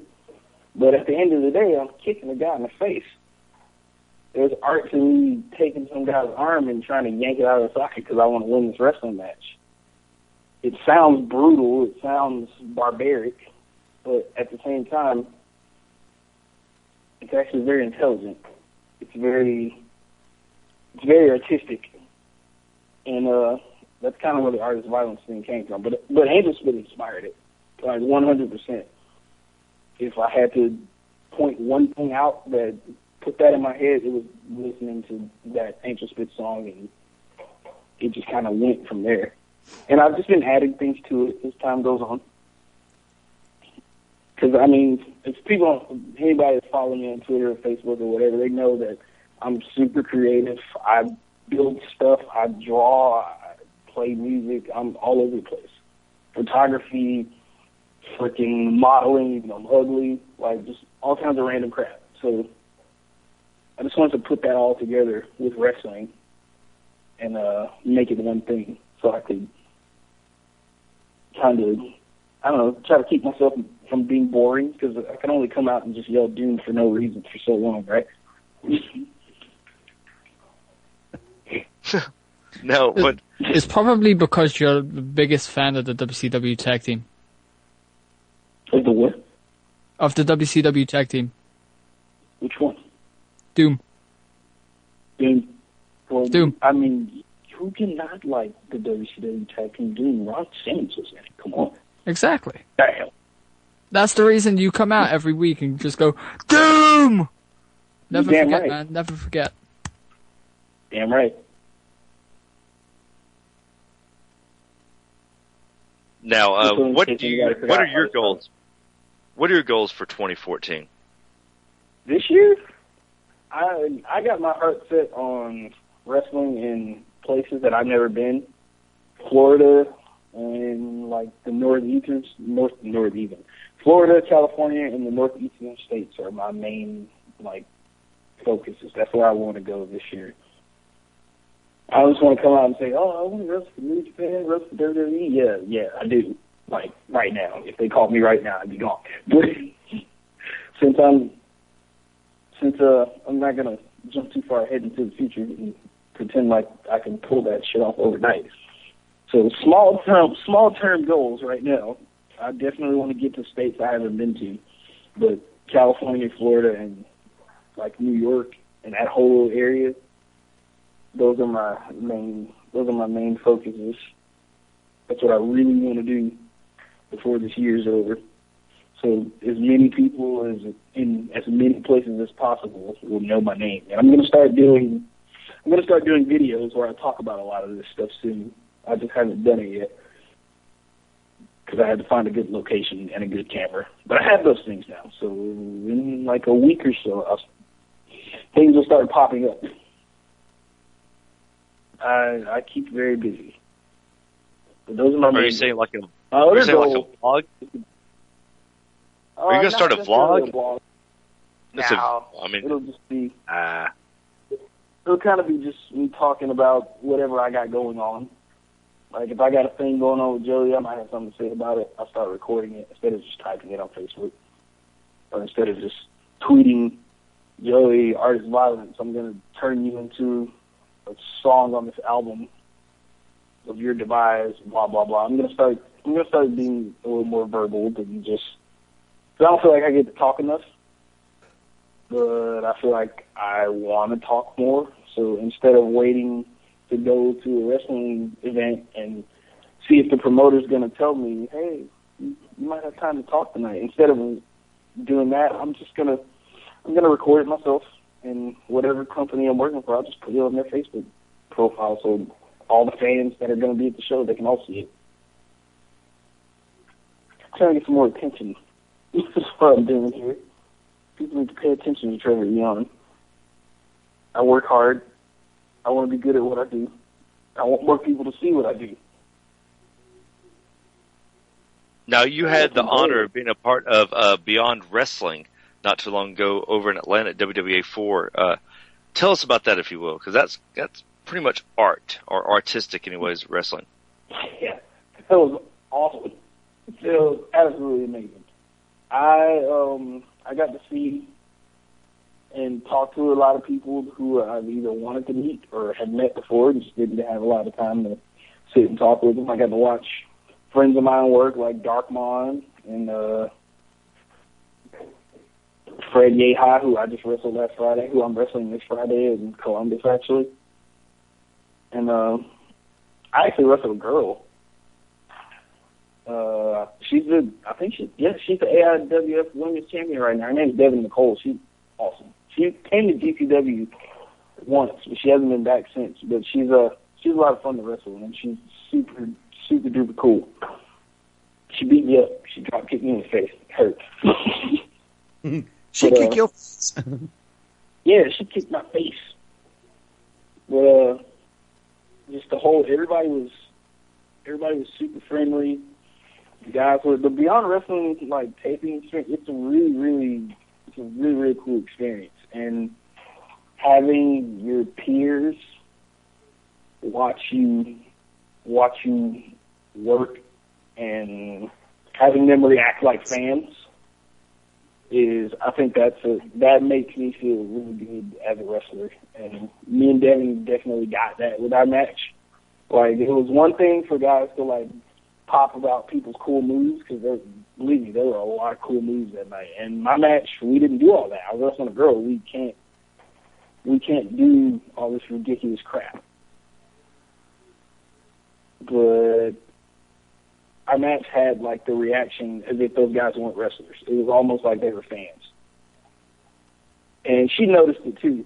And just that is just it's an indescribable feeling, really. And then watching all these other people who've been wrestling longer than me, who know more than I do, who would freaking probably kill me in the ring, like wrestle circles around me.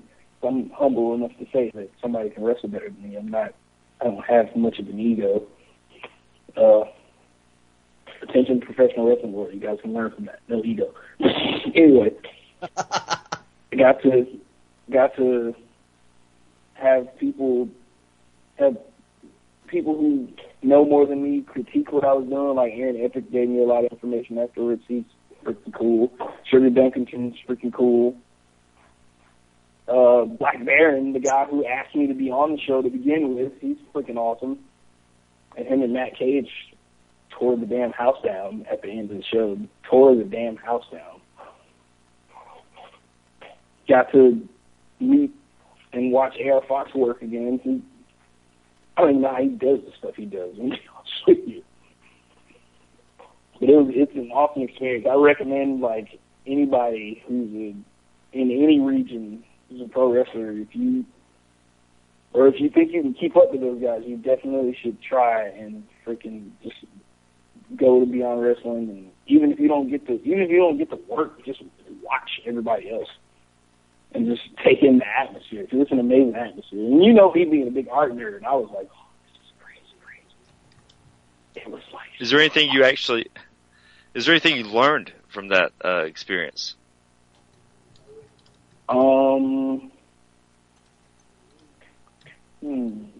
What did I learn in specifics?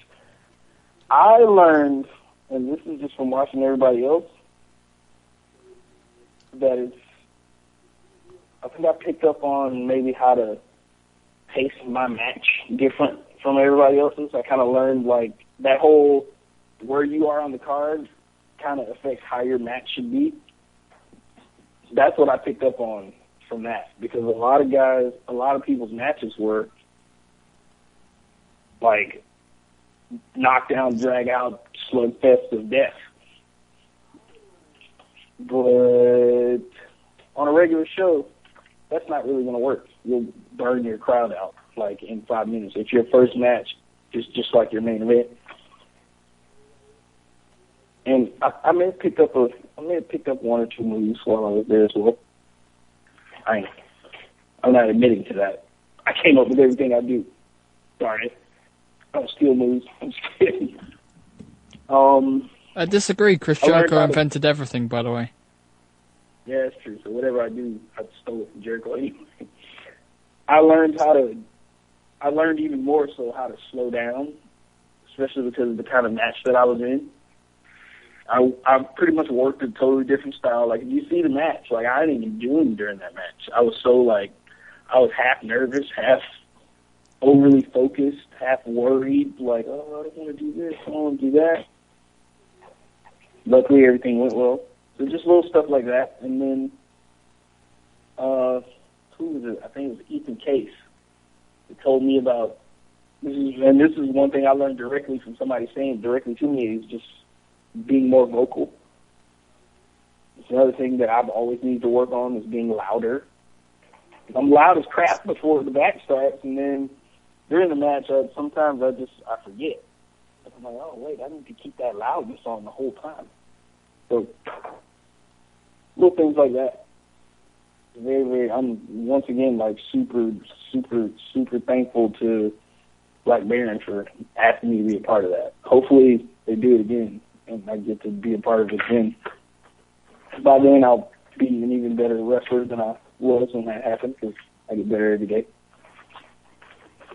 Somehow. Whether it's from the gym or studying too much, but every day. That's all I do. That's all I think about. Awesome experience. Everyone should do it. Everybody that's a pro wrestler that's worth something should try and get a spot in Beyond Wrestling. You can tell them I said that. You can tell them I said I want to be on there again, so I'm trying to hide from me.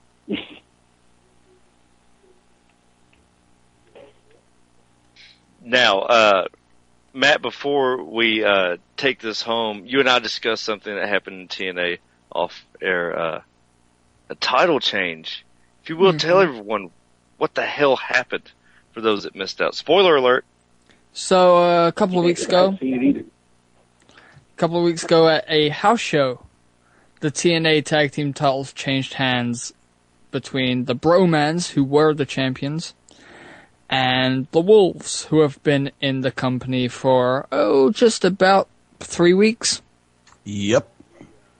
Yeah, so, house show title change. And it's supposed to show that anything can happen at a house show, but what the fuck are you thinking, TNA? What the fuck? Wait, so what happened? The titles the tag team titles are now in, actually no. Okay, this is where it gets confusing. So, according to whatever fucking mystical powers that be, let me actually check TNA's website. The tag team champions, as of right now, are supposed to be the Wolves. But they just taped a pay-per-view in Japan where the Wolves lost the tag team titles back to the Bromans.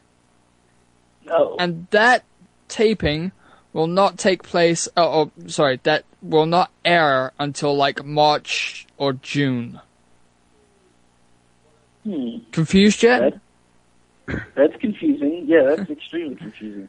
That makes my head hurt. As of, what makes it even more confusing is that taping is going to air in June, July, and according to TNA's website, the Bromans have been champions since March 2nd, so they're acknowledging it on TV. And I think my head is about to fucking explode. Yeah, me too, because that's really confusing. Impact Wrestling, where the bullshit never ends. Wait a minute, does that mean that they're actually going to have them lose the title again, but we're like, oh, well, this is the one, they lost the title again when really it's the one they lost before. This is just the tip of the iceberg. This is just the pre-cum of TNA. Wow. Oh, Jesus Christ. The title reign, too. And, by the way, don't forget, Sonata is now the X Division champion. Yeah, because when TNA aren't dropping the belts between Chris Sabin and Austin Aries, somebody else has to come in. There you go. Although I kind of like the fact that the X Division Championship is so hotly contested for, even though it is overkill. Because obviously they still have the option C, which TNA don't even need anymore. Because there's fucking briefcases running around all over the fucking place. They got the fucking Feast or Fired stuff, which the world title's already been cashed in and he lost. X Division, I don't think it's been cashed in yet, but I don't watch TNA. Because I treasure my fucking sanity. Tag team title case is with Ethan Carter.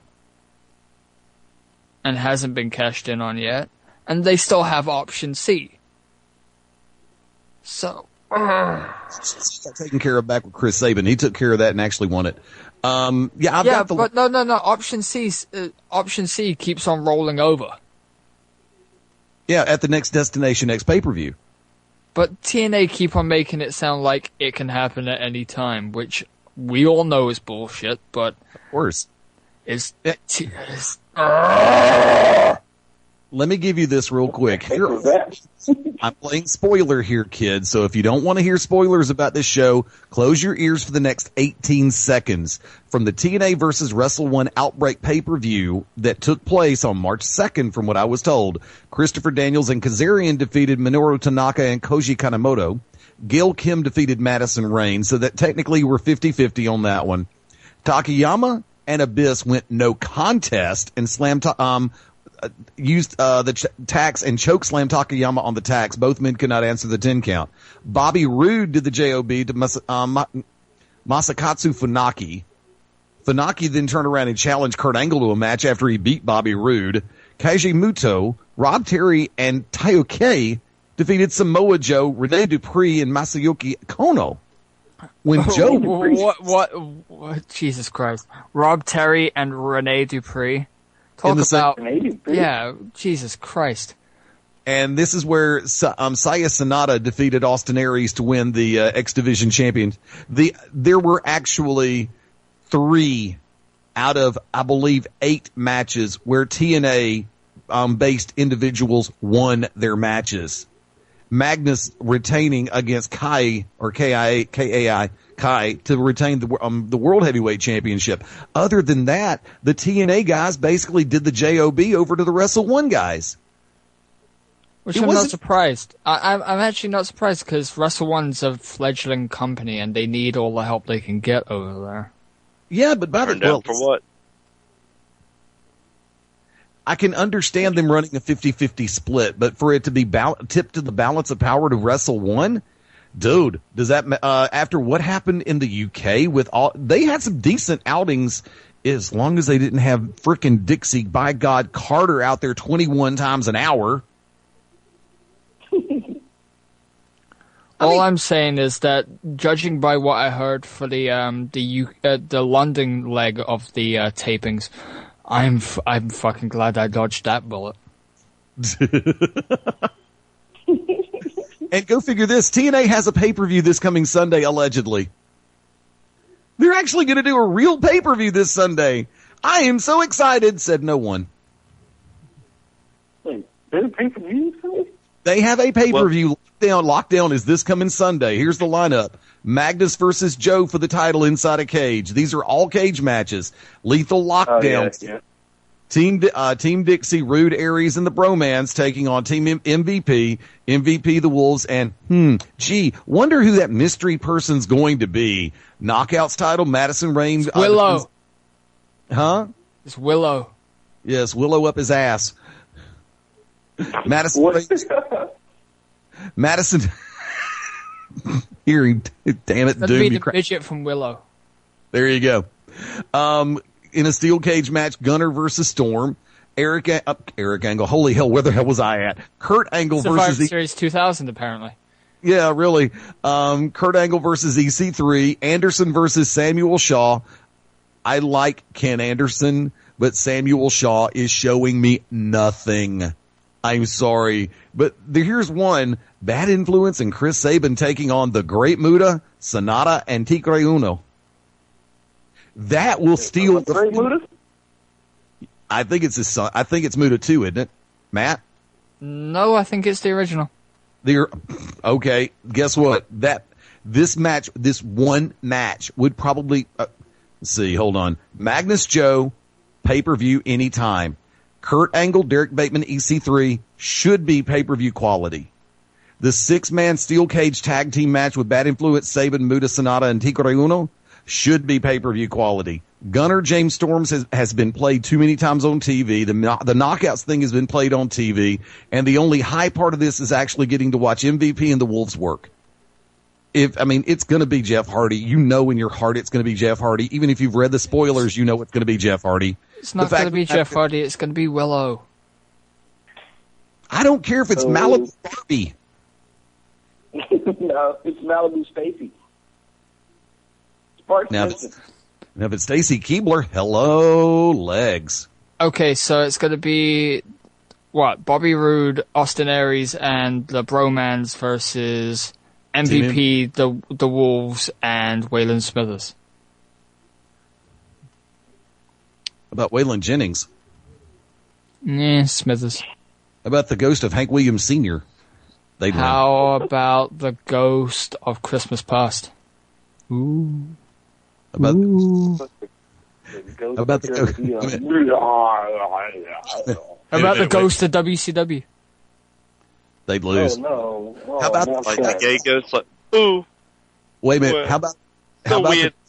thank you. How about the California ghost or the ghost of California Christmas past? How about the ghost of Buff Bagwell's career? You got to call his mom for that seance. How about the ghost of Kit Judy Stevens? Bagwell. I love you, Judy. We should call Judy right now. I have her on. You have her on speed dial. I have her on my cell phone because the time that we did the interview with Buff Bagwell here on Beyond Ringside, which, Wick, you were there for that. You can vouch for this crap. Oh, dear God, was I ever there for that? The most awkward interview ever. That was a cluster bang and a half. Oh, by the way, for the record, the ghost of California, the California ghost would be boo. Totally boo, dude. Okay. Wow. The ghost of Chase Stevens' balls.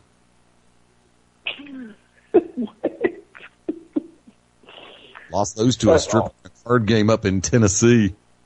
He lost him as soon as he ran away from Kid Cash. Most people would run away from Kid Cash.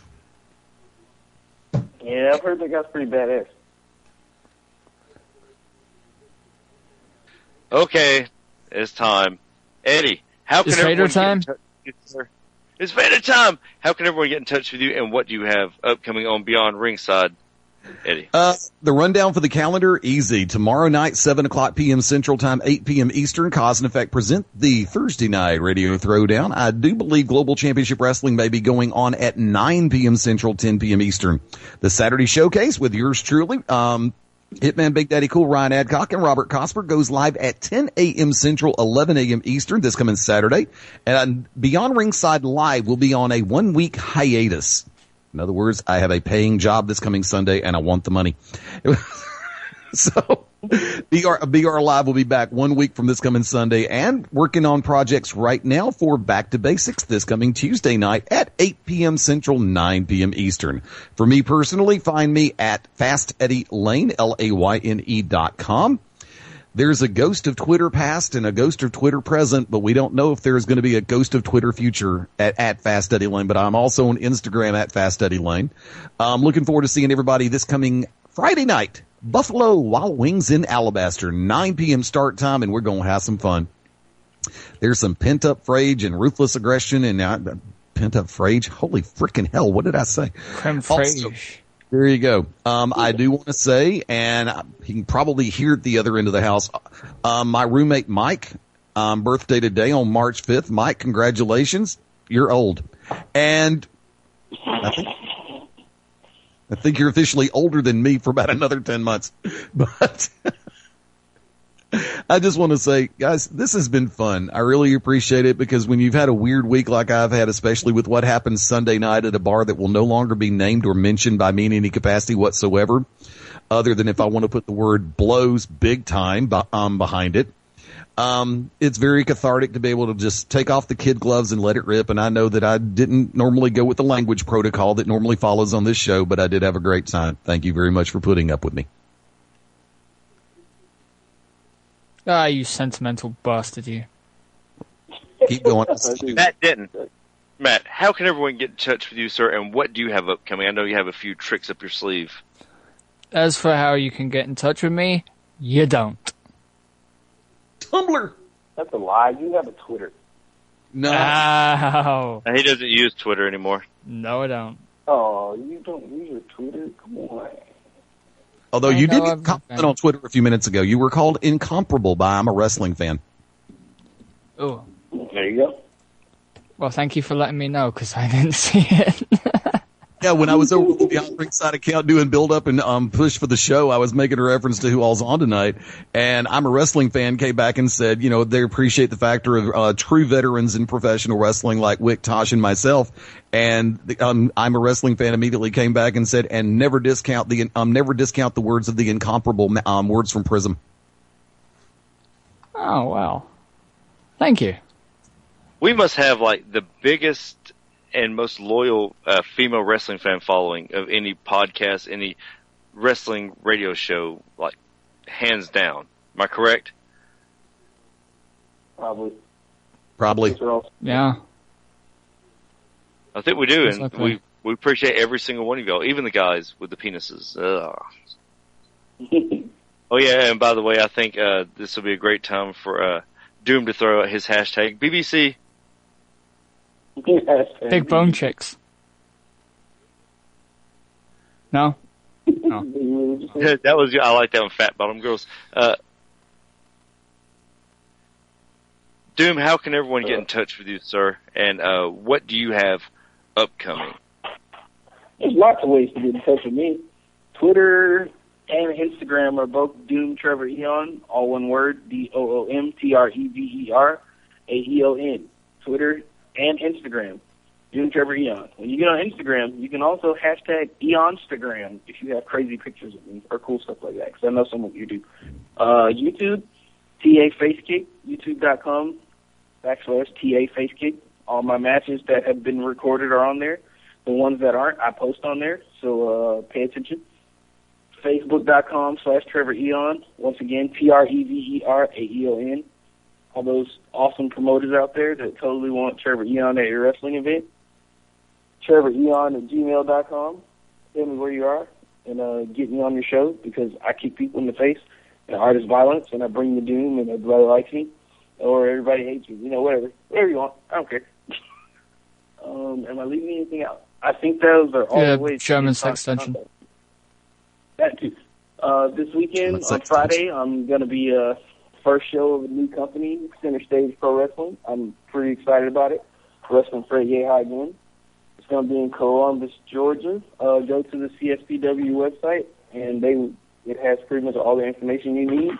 On Saturday, along with Wicked Nemesis and Clyde Braddock, I'm going to Empire Wrestling once again. Last time I was there, I wrestled Johnny Viper. The time before that, I think I wrestled Xander Stone. It's been a while.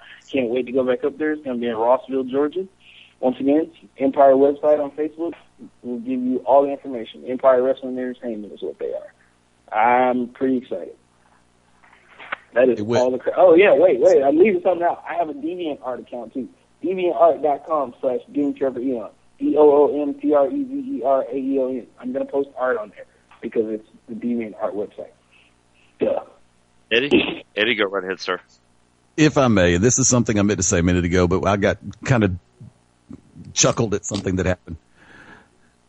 I didn't really say this. I know we said it kind of on Sunday, and I did say a little bit of it last night on Back to Basics, but I know that I speak for Wick, for Trever, for Clyde, and the entire GCW Underground Foundation locker room when I say thank you to everybody who came out this past Saturday night to the Pelham Civic Complex, because there were some hellacious fans at the Civic Complex for March Mayhem. There were some great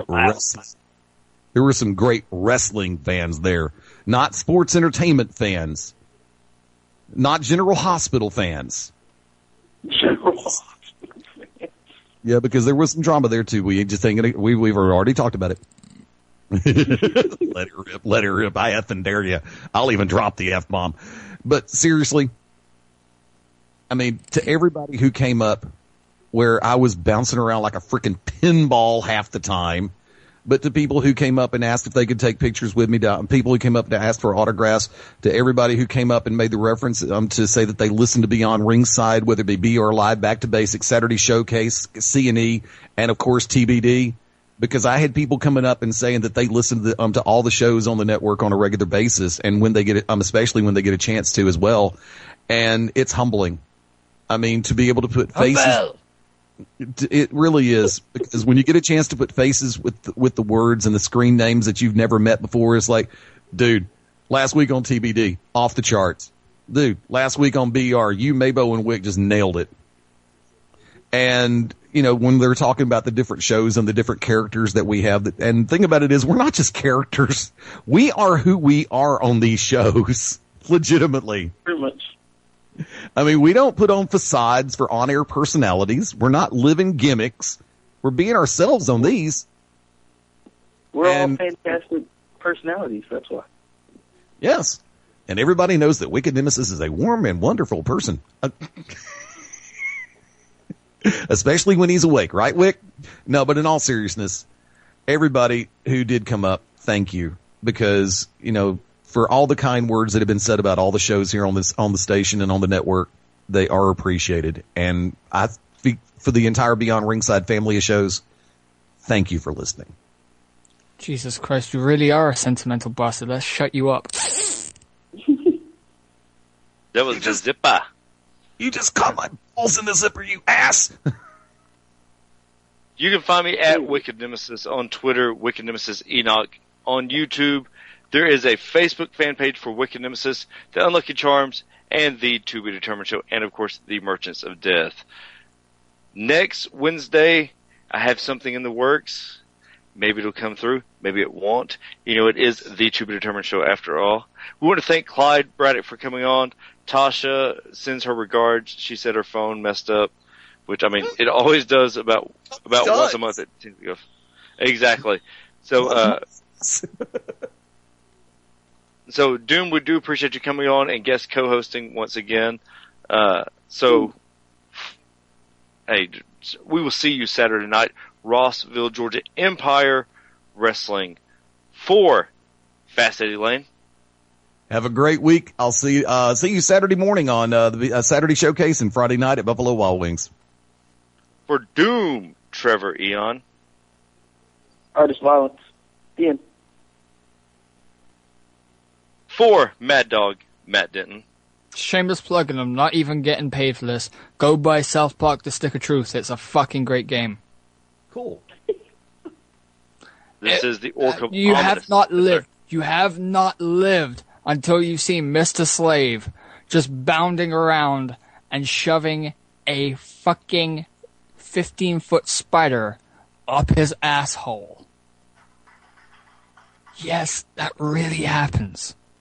And shameless plug that I'm not getting paid for. For those who are looking for genuinely brilliant web design, get in touch with Matt Denton. Thank you. I need the money. Yes, Matt Denton does web design, and he is fantastic at it. Please make sure you go out and support local independent wrestling. Make sure you go out and you check out Seeing Red Again. That is a great song, and it is a great way of life, period. I am the Orc of Ominous, the architect of Inner Lake. This is the To Be Determined Show, and Turn Down for what?